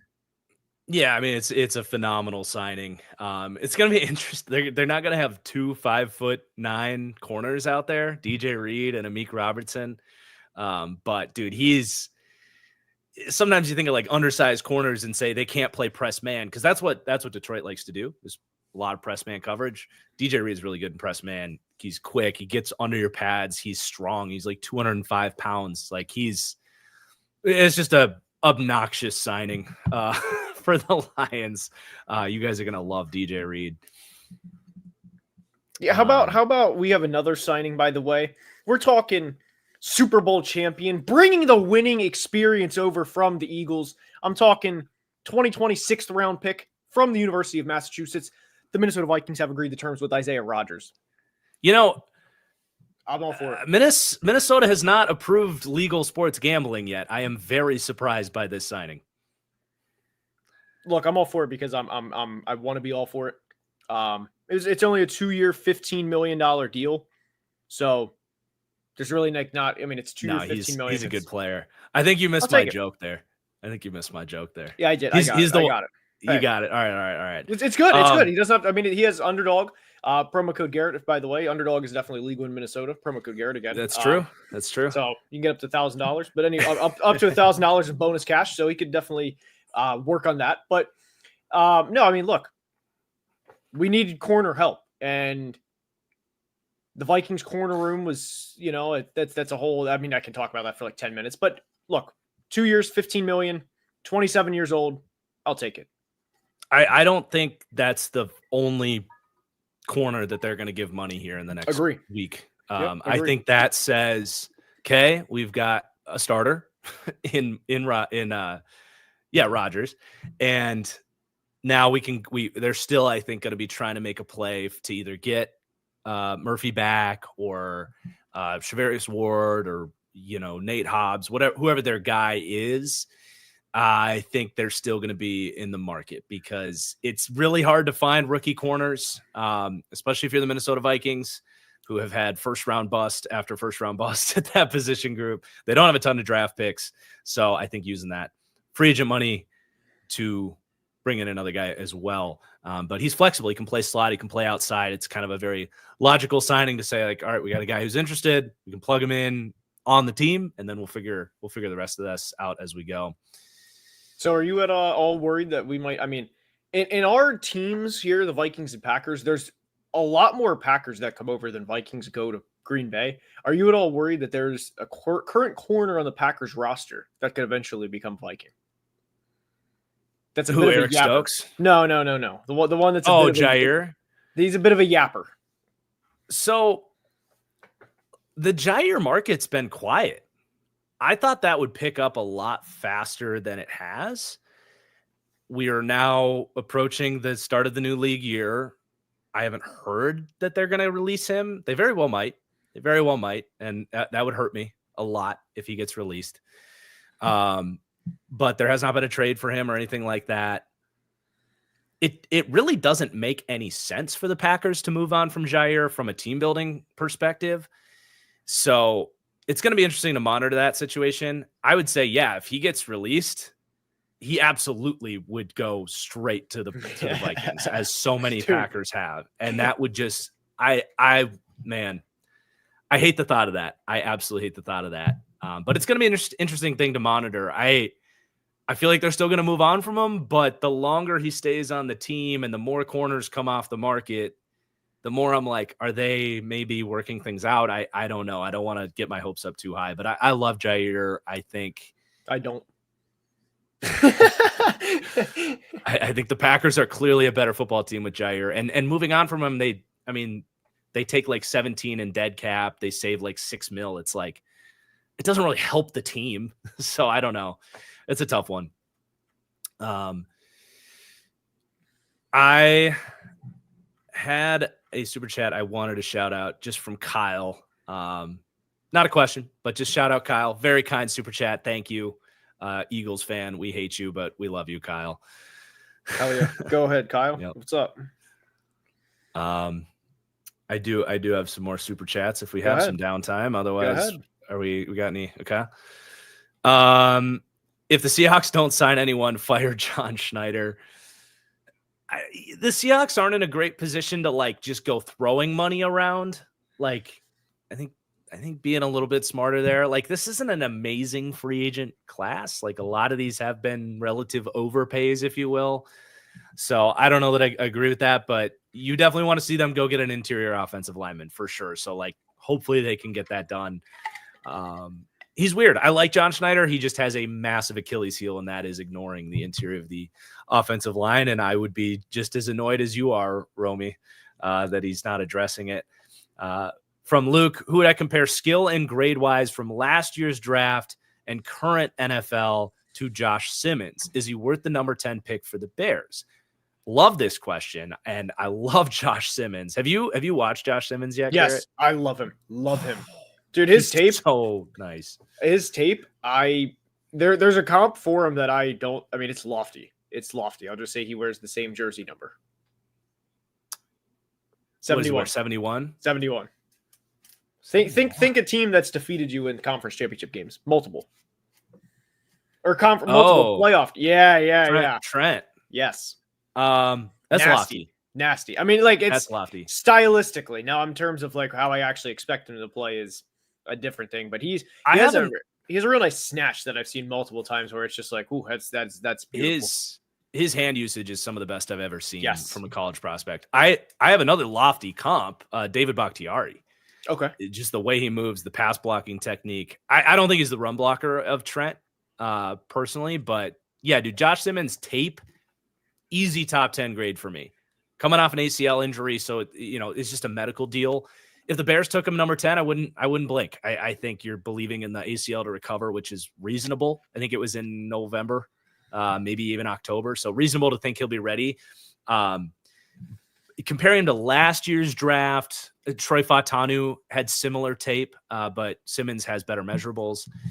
Honestly, Paris Johnson coming out of Ohio State, it would be a pretty close comp from a couple years ago. But yeah, dude, he would be on my radar if I was picking for the Bears. Although after all these offensive line moves, I don't know if you're going O-line anymore. Yeah, that's definitely an interesting thought for the Bears, just because do you set up like the 1 year, 2 year run, or not 2 year, well, couple year run with Ashton Genty and just basically say like, hey buddy, here's your prime. Here is, I mean, obviously he's not going to hit his prime at age 27. So like, hey, I'm so high on the Ashton Genty going to Chicago right now. I'm so locked and focused on that I'd be kind of disappointed if it doesn't happen, just because I've built it up in my head over the past couple weeks, or really past weeks since they started making all the moves. Yeah. One of my super chats says that the Milton Williams deal is not done yet. Ooh, okay. So noted. I don't know. Seemed pretty official when it came in, but we will keep an eye on that one, Jacob. Another one, the Jets really let Morgan Moses go twice. Yep, that one's brutal. Brassy says Zay will enter elite status convos after this season. His connection with Lamar will be A-Rod Tay levels, and he's going for 1,500 yards and 10 touchdowns. I love the call. I don't even disagree. So, I mean, he's just a stud. I'll shout out Brett Coleman. I think he lightly compared him to Antonio Brown, and I mean, I think the ball skills are probably behind where Antonio Brown's were, but in terms of route running, run after catch, all that, I mean, yeah, he's an absolute monster. And then the last one here, I think we're all caught up from Colts. Why are the Chargers not doing anything? They had $90 million in cap. I have a Charger super chat that we'll get to in a minute as well. Yeah. What's yours? We can maybe. It's related. Chargers convo. Yes, it says, what should my Chargers be doing? That's from Justin, who also gave a super chat earlier and said that he's on the road. So he's driving away. All right. To be fair, they locked up Khalil Mack this morning. That was a big deal. That was something I talked about with them, where like the most reasonable big spending free agent for them would be Khalil Mack, I think. So really good to get that done. I think he's great for the locker room. Still played at a really high level last year. So they're not doing nothing. That was big. And I think there's a lot of time left for them. They want a value hunt, I think, so they're not going to be the team that jumps out and makes, the big splash, I don't think, but so many different holes on that team. I think that they probably have a really nice board set up, and they're kind of waiting to see how things fall in, and they're on the phone trying to get, their thresholds. They don't want to go over certain prices, which, we're 3 hours into free agency. So every agent on the phone is going to be lying about offers and, saying, this is what we need. This is what we need. And then give it a day or two, and some of those price points are going to come down. There's also guys that are extension pieces for them that they're probably still busy with. Poona Ford is another guy that he's one of the best interior defensive linemen out there on the market right now. Was great for them last year, and he's testing the market at the moment as well. So it's like, they're just letting things play out. They're going to spend money. They are going to spend some money because they can attract people to LA, and there's every reason to believe that they can compete at a high level next year. They don't want $90 million in cap space just sitting out there for nothing. I do have a little prediction for the Chargers. I think that this is kind of something that's been in the back of Jim Harbaugh's head since he took the job, was knowing that they in year one were not going to be a Super Bowl champion, or at least, you can have a realistic conversation with yourself and say that, hey, we're not going to win the Super Bowl this year. You can obviously say publicly that we're going to do everything we can and all that. But I think Colston Loveland's been in the back of his head for a long time. And I love the idea of Colston Loveland going to the Chargers. He's a Harbaugh guy. Harbaugh recruited him out of high school. I think that's a dream fit, especially with Justin Herbert. And Colston Loveland, for the benefit of the Chargers, had a bit of a down year this past year. The quarterback play was not good at Michigan. Yeah. There was a tweet the other day that I replied to it. It irritated me because it was just not. It just wasn't accurate for Colston Loveland. I think he's a really good prospect, and he to me, he's a first round caliber player. So I think that's a player that the Chargers have had on their minds for a long time. Now to go for a couple here, or a couple super chats here. I'm curious where you stand on this, but the Garf he's a loyal supporter. He's a beast. He said, guess the Jags are moving Jerry and Jones outside. That was in regards to the Jordan Lewis signing. And Jerry and Jones, like we said earlier, he had the high missed tackle percentage this past year. He'll be entering year 2 in 2025. And just to give you an idea of a breakdown of his snap counts last year, he had 625 snaps at slot, and he had 7 snaps at outside corner, to give you an idea. And technically 3 at free safety. Yeah, it's easy to sit here right now and project him to move outside. That's definitely what they'll do. Like, they'll give him a go at it. I don't know that he'll necessarily be good at it or win that job, or that, it's a different regime, right? New front office, new coaching staff. Right. Great point.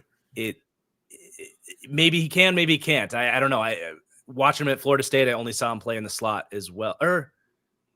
Now I'm second guessing that. I think he might have actually played outside at Florida State a little bit. Let's take a look. Now I'm actually thinking he might have played outside his final year or the year before that. He had 4 years of outside, and then in his final year he had slot. Okay.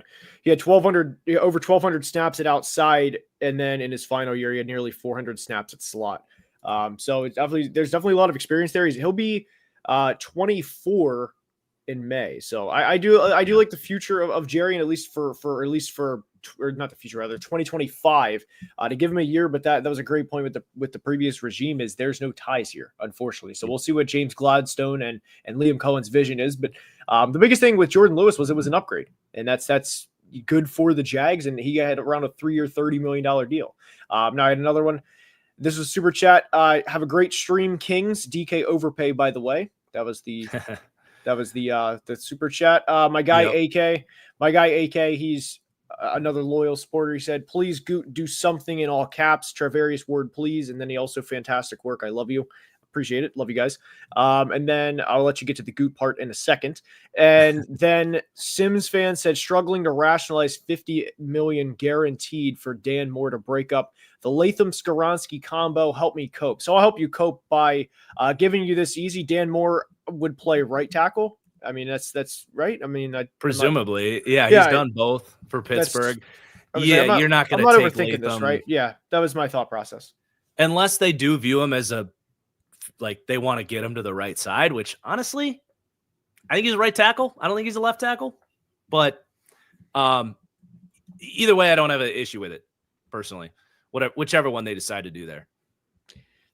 So did you have a comment on the? By the way, I'm not a fan of the $50 million guaranteed for Dan Moore either. But like we said, you had to get rid of Nicholas Petit-Frere because that was like that was some of the worst tape I've seen over the past couple of years. Just the pressures allowed were bad. Now it was so bad. They were. I think it was awful. The worst player that played in the NFL last year. Like that actually played, not for like a cup of tea, but that actually continuously played. I would not disagree with that. 250 plus snaps. I think he's the worst player that got 250 plus snaps last year. I have a comment that says, and I don't know if this is official, but it says Milton Williams is talking to the Vikings, Cardinals, and the Panthers have not signed him yet. Don't know if that's official, but that's what a comment said. Once upon a time, Anthony Barr. He did. He went to the Jets. What was it? He went to the Jets and then came back or something like that. Yes. I texted Connor Rogers immediately and it was like, sorry, dude. But that was, it was, I was ecstatic. It's the weird thing about legal tampering, right? Like these guys aren't legally obligated. Now, as an agent, it's a bad look. Like if you are an agent and you do this to the Panthers, and you say we're in and then you're out, you're going to burn a lot of bridges in that front office. So there's a reason that like 99% of these deals end up coming to fruition. But yeah, sometimes things change. Another team comes in and it's part of the deal. To discuss the Dan Moore real fast, I do have a commenter that said Steelers notoriously did not play their first Troy Fautanu at left tackle because Dan Moore is so bad at right tackle. So JC obviously played his final year or his collegiate career at Alabama and then moved over in his rookie season. So we'll see. I'm also seeing comments that say that Latham is going to move to right tackle. So, oh boy. Yeah, I actually like it. I like the Latham part. I like the Latham part. The Dan Moore it's a lot. Yeah. We'll see how that works out. It's just a lot for who he is. But I think you had to upgrade. So like I've had to admit like Latham's a little better than I thought he was. I still don't think he's like a slam dunk pick with the 7th pick or whatever it was, but he certainly wasn't like a liability. But there were some games this year. You saw it week 1, you saw it like week 12 when he had to go against Daniil Hunter and the Texans. Like the main reason I didn't like him is like he doesn't have great feet. And when you put that at left tackle, assuming your quarterback's going to be a right-handed thrower, if you're losing that bend, that corner around the edge, that's like all those strip sacks come in when the quarterback doesn't know it's coming. And it's just like, if you need both left and right tackle, I do think putting him on the right side makes more sense. The league is adjusted to the fact that like left tackle, right tackle, it's not as big of a deal as maybe it was in like the 90s when left tackles got paid like twice what right tackles did.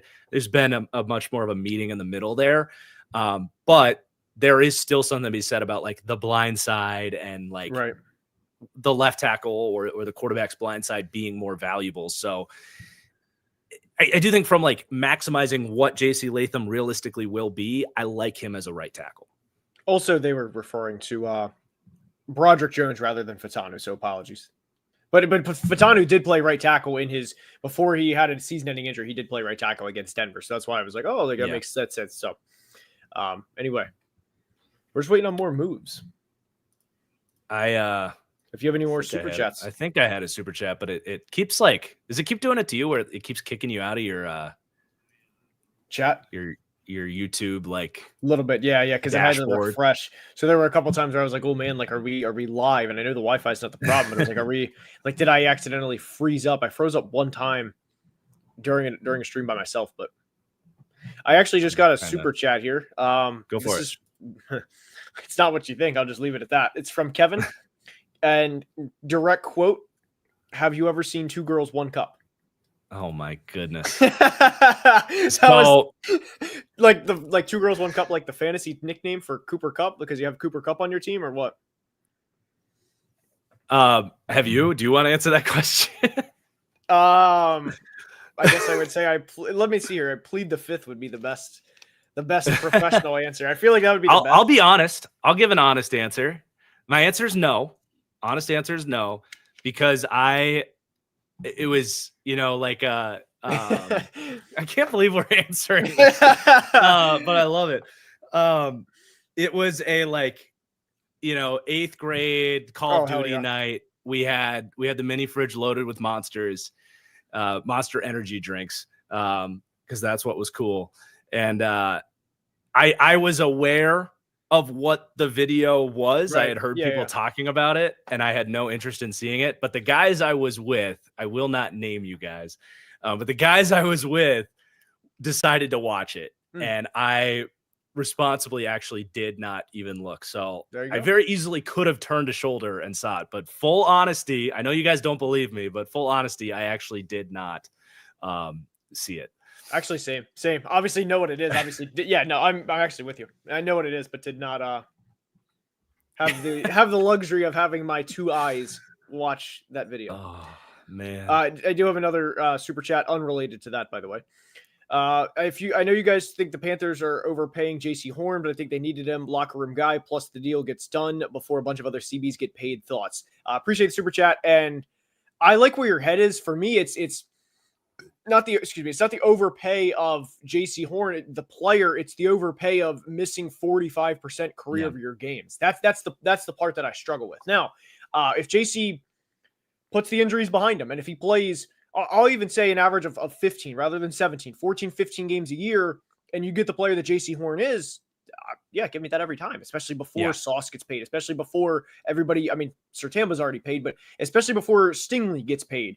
Because I would imagine that Sauce is probably going to shoot for 27, or maybe even because 27's close, hey, let's just go for 30 a year. So if you the thing is, for me, is the lack of guarantees whether or not if he's going to play.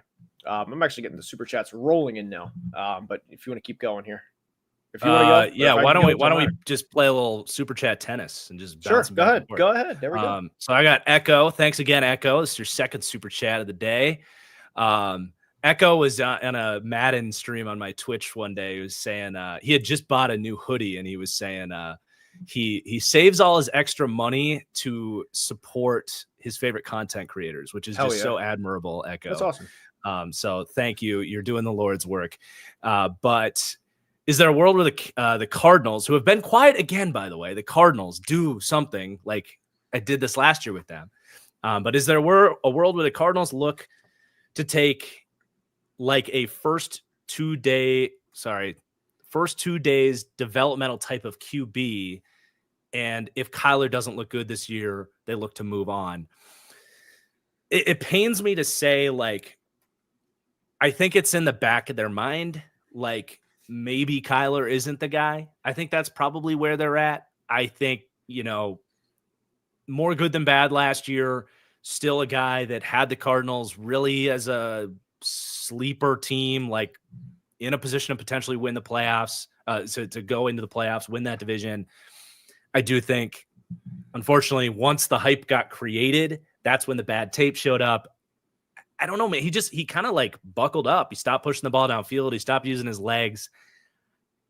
Hopefully he just got in his head and can kind of get back to what he did in the first half of the year. Also, him and Marvin Harrison were so many times on having some dynamism there. So, first 2 days developmental QB, I don't think so.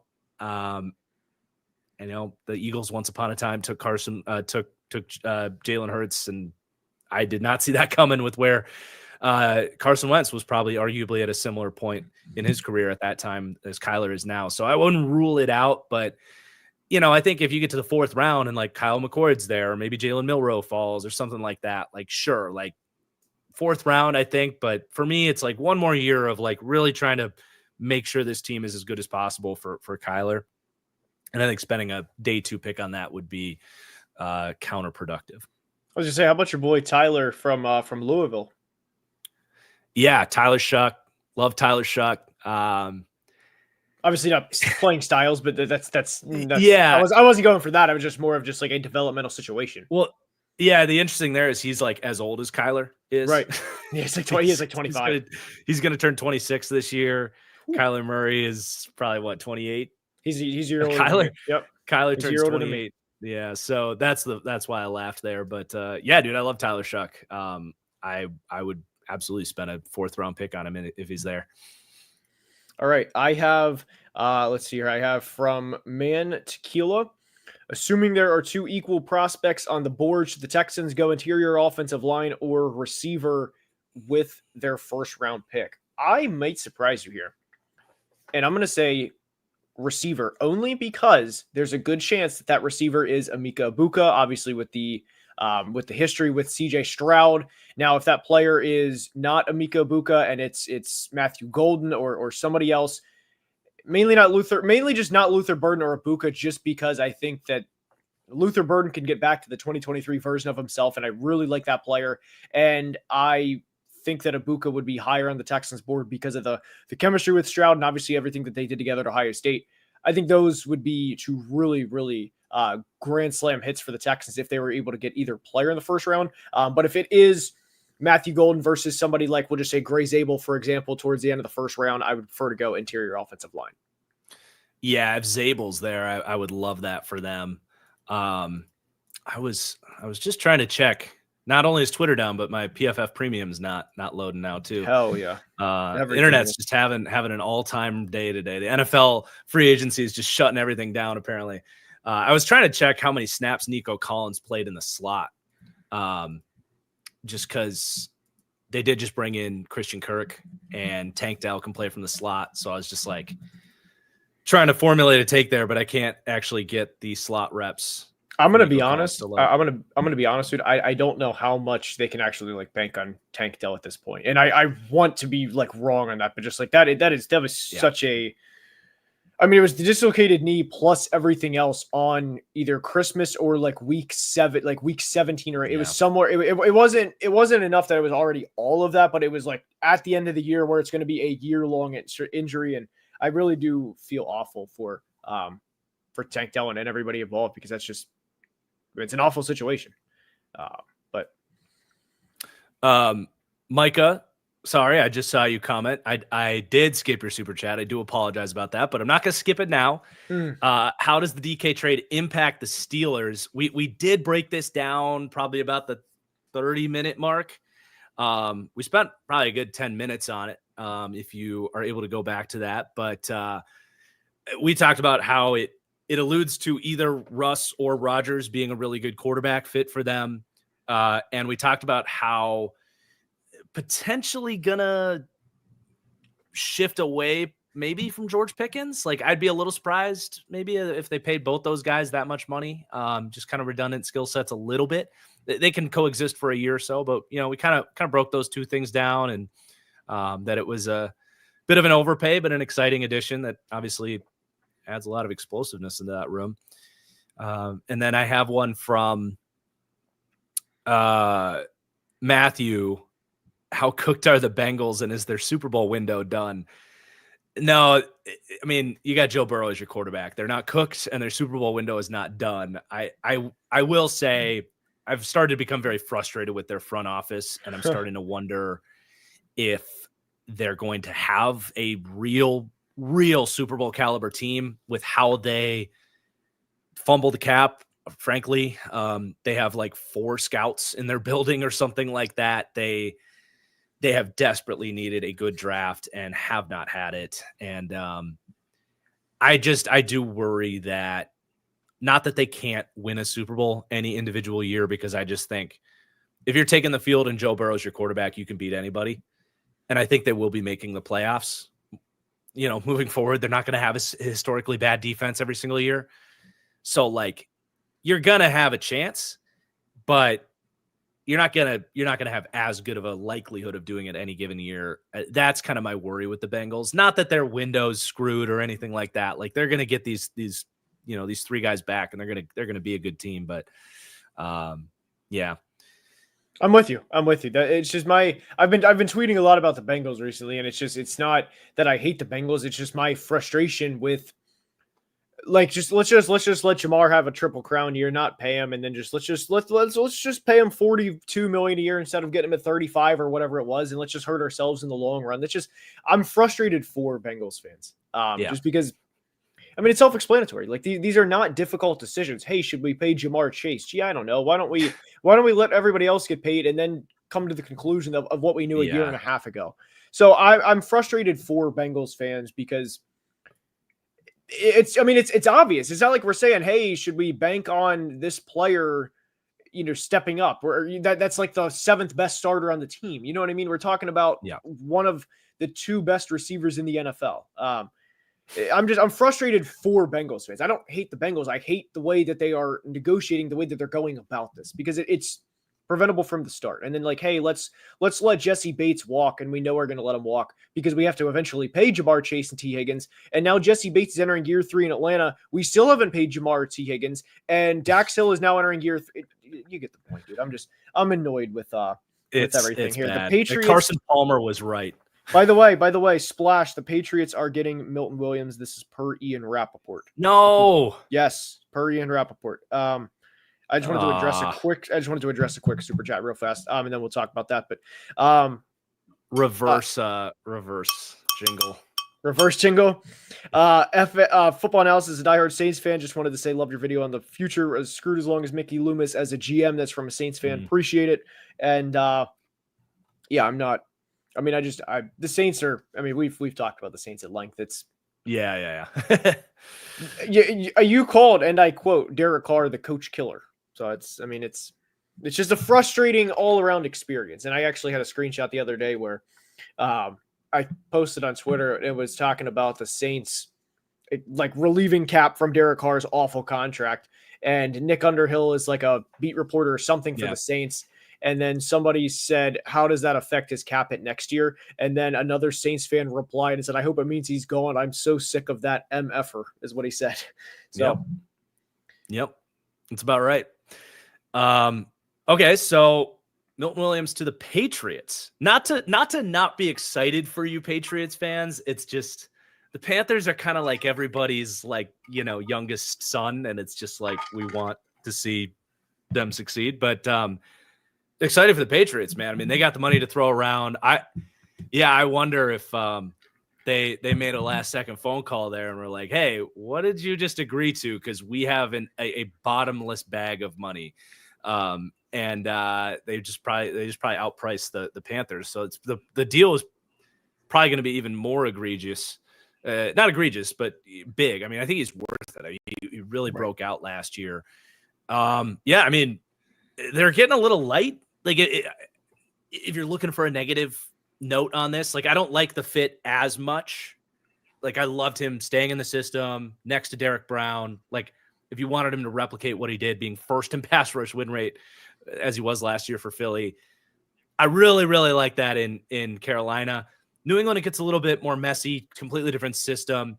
And they don't have a Derek Brown that's going to, like, suck away the demand double teams, so you're just exclusively getting one-on-ones. I like Christian Barmore a lot, but he's not like he doesn't have the gravity I think that Derek Brown has. So I mean, I do like it for New England, don't get me wrong. They desperately need a pass rush. You're now talking about, okay, we got Milton Williams, we got Barmore, we got Keon White, we got apparently freaking Harold Landry is going to try to get after the quarterback again this year. He'll try. I can't even believe it, man. But yeah, that's a tough group to deal with for sure. It's a lot of athleticism. So it was confirmed 26 per year. 26 per year. Yeah. I'd imagine 26. I'd imagine it's 4 for 104. I would imagine. But that is the confirmed numbers per Ian Rappaport. So I mean, it goes back to like, you have the money, spend it, go out and do it. And I mean, I would agree with everything you said regarding the fit, because I love the idea of Derek Brown and Milton Williams. But if you are to be a serious team in this conference and not be the Tom Brady or the post Tom Brady Patriots, and just the frustration that New England's had over the past several years, and I could go a long way talking about just with everything over the past 3-4 years, but you have to be able to get after the quarterback. I mean, especially in this conference, especially in your division, knowing Josh Allen's going to be there for the next, I mean, he just signed a big extension, but 7, 8, 10 years. The worst thing a quarterback can face is pressure up the middle. And Milton Williams can provide that. He proved that throughout the 2024 season. So yeah, you're paying premium dollar for it, but it's not really going to affect any contracts, and go for it. He's a good player. He's a good football player. So it's easy to kind of it's easy to lose track of like everything that's happening here. But now you look at this Patriots defense now, Vrabel coming in, you got 3 incredible interior rushers, a chance to maybe get Abdul Carter. Probably not Abdul Carter, but okay, well, let's just rewind a second. You got 3 great interior rushers. You have now brought in linebacker, Raiders. It's Robert Spillane. You've brought in Robert Spillane. And yeah, Carlton Davis next to Christian Gonzalez, Marcus Jones. We'll see if Kyle Duggar can get healthy, if Jabril Peppers, they gave him a big deal and then had a massive like off-field blow-up like situation. So I actually am not up to date on the Jabril Peppers situation and if he's going to be out there for them next year. But theoretically, if he is, that's probably the most talented defense Mike Vrabel has ever had to work with. His defenses in Tennessee weren't that loaded. So even if the edge group is a little bit thin, that's a great starting point. No, and then you head into the draft and you're like, we can go offense. So yeah, it just goes back to, like I said, I sit here and watch football every postseason, and it's simple as the idea is, hey, we have to be big up front, big, fast, and strong up front. That's going to win you a lot of games. That, like you said, having Barmore, Keon White, and now Milton Williams, there's probably going to be a game in 2025 that's going to come down to the wire. One of those guys are going to make a play. When it's hell or high water, one of those guys makes a play. Quarterback hit, quarterback pressure, hitting the arm as the quarterback's thrown on a pass that results in an incompletion, 4th down, interception. I love it, man. I love what the Patriots are doing. Now, I wanted to address just 2 quick super chats. Somebody said, please, Mekhi Becton to the Vikings. I am not really worried about the scheme fit right there. I just would be all for having an actual big and strong player on the interior, because Ed Ingram is not good. He was benched for a reason. Dalton Reisner's okay. I'd be all for a big, strong player next to Brian O'Neill. That's what I would have to say about that. Somebody also said Vikings need Will Fries. I would agree with that. You address the interior part of the line that needs it. Sign me up. This is from Arian. Appreciate it. He said, hey guys, I know we're in the midst of free agency, but who would you like the Vikings to draft with their first pick, given other needs are handled in free agency? Love your content, Skull. Just goes back to whether it's Grace Abel, whether it's a defensive lineman. Tyleek Williams would be fine, but I think there's a real chance that we trade back. Just the Chiefs need to trade up. There's a lot of teams that I could see trading up to go get an offensive lineman. I know the Chiefs just address the offensive line, but that would be my thing. Whether it's Grace Abel's a guy I like a lot, but hopefully that answers that. And we also, by the way, have Trayvon Merrig to the Panthers. That is confirmed. I don't know if you saw that. I don't know if you saw that. I did, and I was thinking about what I wanted to say about it while you were talking there. Yapping. Yes. Okay. So this is Marcus, the Panthers fan, talking here. Obvious gut punch to lose Milton Williams just now, and then $20 million for Trayvon Merrig for a up to $20 million. I'm seeing on Spotrac 3 years, 51. So, details are always important here. The Panthers are tough because they don't have like a bottomless bag of cap space to deal with here. Like they were a team that I felt like did have to be somewhat careful with their money. They just dished out like $6 million or so to the tight end, Tommy Tremble. Thank you. And that was like, I get why you want him back, but like, they're not, after this Merrick signing, they're not going to have a whole lot of money left. And it's like, they need edge help. They need D-line help. So you had Milton and you lost him. So for me, it's like, great. We got a safety. I don't know. I don't love how the offseason's coming together right now for Carolina after losing Milton Williams. Merrick's a nice player, comes downfield, he tackles, splash coverage player, but he's not like, I really don't think he's like a, star safety or anything like that. I would agree, by the way. We had a fellow YouTuber said, "Looking good, fellas." That was Hoops reference. He's an NBA YouTuber. Thanks, Hoops. Yep. So I wanted to address that, but no, it's the Trayvon Merrig. I'm not a fan of the deal. I just look at it as a bad trade-off. Whether it's, hey, pay Milton Williams $26 million or Trayvon Merrig $17 million, I would rather pay more for a premier player every time, especially at that position. Yeah, it's I also, by the way, I also really like the safety class for what it is. I tweeted it out the other day. I really like the safety class. Now, it's not the 2024 receiver class of safety positions, but I think there's a lot of depth on day 2 and even early into day 3. And just to pay Trayvon Merrig that amount of money when you could draft a plethora of players at whether it's I'm not a fan of this selection. And I actually want to pull up the signing for the price. Now, if it works out and you end up paying him $20 million per year, that means it was probably a pretty good signing. But I think that you could have had, for the production that you'll receive, because they don't have their second round pick due to the Bryce Young trade 2 years ago, but they do have the Rams second round pick from the Braden Fisk trade from last year. So they're working with 3 top 100 selections, 5 in the top 113, and they're sitting there early on day 3 with 2 selections pretty much right off the bat. Theirs and Dallas is a pick 113. They have 110 and 113. You could package those in some capacity to move up to the 80 to 90 range on Friday night or on day 2 of the draft. I'm not the biggest fan of the Trayvon Merrig signing. I hope it works out. But I do think just like the fact that it's stacked right on top of losing Milton Williams adds this oh, frick, like feel about it.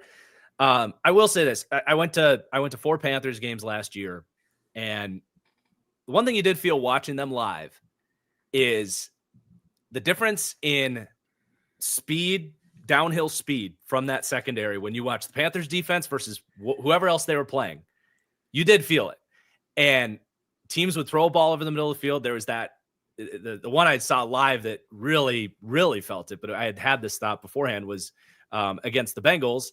And Jamar Chase catches it over the middle field, breaks 6 tackles, and he's to the house for like a 60-yard touchdown right before half. That was a fun Merrig will solve that problem for this defense. I 100% think his ability to come downfield, cut things off at the choke point, secure tackler, the speed to the ball. I get why they like him. I don't want to just dunk on the signing. I think you can maybe find that in other players that isn't $17 million. Like if I'm paying a safety $17 million, I want that plus consistent great coverage. I don't think you're getting the plus side of that. So maybe he's, only going to get better in that phase. Still a young player and all that, but it's a fine signing. We stopped giving grades to these. It's like a B- signing for me. That feels more like a C- because you just had Milton Williams and you lost him. So I would also add on to this. Just this goes back to the Milton Williams part and the Trayvon Merrig is.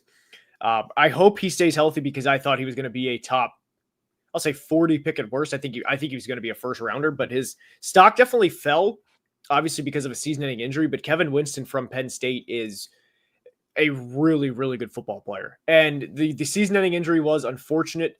He had a really good start to the year against West Virginia in week 1 of the 2024 college season, but he was a guy at Penn State who missed, it was like 1 tackle over the course of 2 seasons. And when I'm sitting here looking at Trayvon Merrig, you can't guarantee that Kevin Winston's going to be there at 58 or 74, although I think he will be. Yeah. I would have much preferred that for, I don't know the exact cap hits for picks 58 and 74, but what are we talking? 2 million, 3 million per rather than 17? Less probably. Yeah, $15 million less for Kevin Winston than Trayvon Merrig. But again, I can't kill the Merrig signing too much because it is an upgrade. It is an upgrade to the defense. They also, again, locked in J.C. Horn for a couple years, so for 4 years. So Sam Darnold, 110. Hold on. 3 for 110, 55 guaranteed to the Seahawks. Darnold is a Seahawk. All right. Darnold's a Seahawk. There you have it. Sorry. Chad is going crazy. That's a big one. That is the one. So 3 for 110. It's about, it's almost exactly what you expected, about 30, 35 exactly, right? Yes. We said that when the last two games happened, it's like his contract just went from 45 to 35 was, I think, what everybody was saying after those two games. That's exactly what happened. Okay. I mean, yeah, we've talked about it a lot, I feel like, but we might as well hit on it again. Obviously, I think it's fascinating that you would go from Geno to Darnold when you had Geno on a 1-year deal. It's tough because we're not in the building. We don't know the relationships and everything. I would like to think I would play a little bit more hardball with Geno and try to create a little bit more flexibility. But it is kind of a lateral move in terms of quality of quarterback. We mentioned the interior offensive line problem being more of an issue for Sam Darnold. So I do think this means, okay, you got your quarterback, keep making phone calls, go get at least one offensive lineman, if not multiple. Especially because that's like the only need left on the team. I don't know. It doesn't all make perfect sense in all this, but it's fine. You made a lateral move. You got younger at the position, and you're betting on the youth and hoping that you can get weeks 1 through 16 Sam Darnold and not 17 through playoffs Sam Darnold. Hey. Week 17 was good, buddy. Don't forget that. That was the okay. Sweet... Sorry. Yeah, thank you. We won our that was the Packers game. Yes, we won our second. That was Super the one Bowl. where I was like, he's back. Second Super Bowl of the year. Second Super Bowl of the year, because the first Super Bowl was, of course, when we played you guys in Lambeau. So that was correct. That's and by the way, for any of Marcus's listeners that are also watching, I think I'm very fair about the Packers. I'm just busting Marcus's balls more than anything about the I can't talk like us this often. Doing literally nothing today, as always, isn't busting my balls enough. I can't talk like this often. The last time we swept you guys was 2017, so I can't. Notice how I haven't even brought it up yet because it just doesn't faze me. Like I just know what's coming when free agency starts. Like last year was fun. It was like right out the gate. It's like whoa, like Josh Jacobs and Brandon McKinney, not Brandon McKinney. That was one of the best men at my wedding who commented like 5 minutes ago. Shout out Brandon. I saw your super chat, by the way, like 5 minutes ago. You snuck into my mind there on the Xavier McKinney reference. But what are your kind of thoughts on Darnold? So, I mean, it's obviously like exactly what you said with the weeks 1 through 17. The thing is everybody is so soured on week 18 in the wild card round, and I get it. I was more mad at those games than I've been in a long time. Just because it was, you're staring at the screen like, Sam, please throw the football. But he finished 10th in MVP voting for a reason. You don't accidentally finish 10th in MVP voting. You don't accidentally throw for 4,300 yards and 35 touchdowns and win 14 games and it was like 12 games over 100 passer rating in a 17 game season, and ultimately 16 games because obviously he wasn't throwing for 100 passer rating in that week 18 game in Detroit. But anyway, it was a fun year. He's a player that has all of the tools, and we saw him put it together for a full season. But Seattle, whether you go sign Will Fries, whether you trade for a guard, whatever the case may be, I'm not going to lie. I don't think this is going to happen. I don't think he's up for trade at all, but I would be curious just because of all of the moves that have happened. And again, I don't think he's available for trade at all, but I would just call and see, hey, what is Quentin Nelson's price for Indy, just to see, because again, I don't think he's for trade, but I'm saying like, hey, like what is, if I were a GM, by the way, I would call a lot of people all the time and be like, so what do you think about this guy? And just see. Yeah. You're the one that calls the Jags about Trevor Lawrence. That's you. Yeah, more like BTJ, like, hey, like, what are we thinking? Oh. But and I had a couple super chats. Darnold behind that line is toast. He is. They'll definitely address the super chat. They'll address the interior offensive line. It's not like the Seahawks are oblivious to Sam's weaknesses as a player. It's not like they don't know that. And then I also had one more super chat. The Vikings have space to sign Aaron Rodgers. They do not. I'm declining the idea of that. They don't have the space to sign him. They might, but the money will be elsewhere. Look. I know you hate him with a burning, fiery passion. 14 years, bro. I would love it. I like not even like as a whole Packers fan, like Vikings fan thing. Like people think I hate the Vikings. I actually like the Vikings. I was born and raised in Minnesota. We historically are better than you. You're more of the baby brother. You don't bother me that much. I'm just saying. But I would love to see Rodgers come in for a year and give the awesome. Vikings a shot. I actually think he would play. Awesome. I understand, like, I'm Mr. Defends Rodgers to the death guy, but like, it's just my honest opinion. I think he would play lights out for a year. It doesn't have to derail the JJ McCarthy thing. He would go in like with full disclosure. Like, it's a 1-year deal. We're going to JJ next year. This is a set and done thing. You come in, you play well, you retire. Like, I don't know, man. We don't need to spend any more time on it because I don't think it's going to happen. I'll say this. I'll just say this regarding Rodgers. Just this. The first 10 minutes, I would have to like undo like 14 years of this guy just tormenting me. But then after that, I'd be like, dude, like Hall of Fame, 4-time MVP, multiple 40 passing touchdown seasons. Trust me, in like a 20-minute span, I'd do a 180. I would 100% do a 180. So I got some super chats. Go ahead. To catch up on. By the way, how much longer do you want to go? Because this has been phenomenal. I got more time in me, but I know you said you got some content to make. Yeah, I'm going to get off here in a minute. I'm going to get off here in a minute. So a couple minutes. Okay. Well, I can wait till you leave and then do my super chats. Yeah. So okay, cool. Yeah. Maybe just if we have any other news to catch up on, and then we can. The big one. I'm glad that we got a quarterback. I'm really glad that we got a quarterback. Yes. That's not a bad stopping point there. That's actually I think I am gonna stop here, to be honest with you. Okay. What's the video you're going to record? Get a little plug in. It is 4 NFL players entering a now or never season in 2025. Okay. And we discussed. I love it. We discussed one of the players. I mean, this is a 2.5-hour stream, so it's a long time. But we discussed one of the players in the stream today. So I'll just say that. Yeah. All right. Well, yeah. Thank you, obviously, for joining us. And wait, hold on. I have a super chat that I did not get. Hold on, I just want to get it. Okay. It was from, I gotta find it. Andrew said something. Sorry. Andrew said, sorry. It was with the Eagles losing Rodgers and a bunch of defensive linemen. Would Jaire Alexander or Donovan Ezaraku be a better pickup day one? Both probably require a trade up. I am a fan of Donovan Ezaraku. I'm actually a fan of both players, but I'm a huge Donovan Ezaraku guy. So if you could have Ezaraku in a similar role, I actually think his comp would honestly be like Hassan Reddick. I love Donovan Ezaraku's game. And if you could have that type of player for not just one season, but like 4 or 5 years and potentially develop him, I would love Donovan Ezaraku on the Eagles more than a lot of people would probably like to admit. Like, I think he would be potential defensive rookie of the year. I know that's probably a bold take, but I think the situation would be absolutely perfect for him. Yeah, I agree. I mean, Barron's probably wishful thinking. Right. I think he's going top 12. Right. But yeah, corner has at least emerged as a spot for them that they could use, because they did release Darius Slay as well. I wouldn't be surprised if they get Slay back for cheap.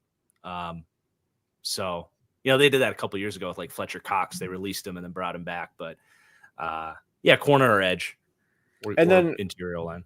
The Darnold deal was actually changed. It's 3 for $100 rather than 3 for $110. So that's even better. It's even better for the Seahawks. And even then better. The last one was you mentioned it earlier. I will leave on this. Why this is from my ex-wife. Good username. Why do you good? Anyway, I heard something, but anyway, the question was, why do my cards hate free agency? That was the question. And I share the frustration. I do share the frustration. I do too. I share it. Yep. But I will catch everyone later. Marcus, good collaborating. Yeah. Good collaborating. Oh, this was super fun. So yeah, this was hopefully everybody enjoyed, and you guys can continue to listen to Marcus. Yeah. So I will catch you guys. And until next time, as always, please be safe and have a great day. Love you guys.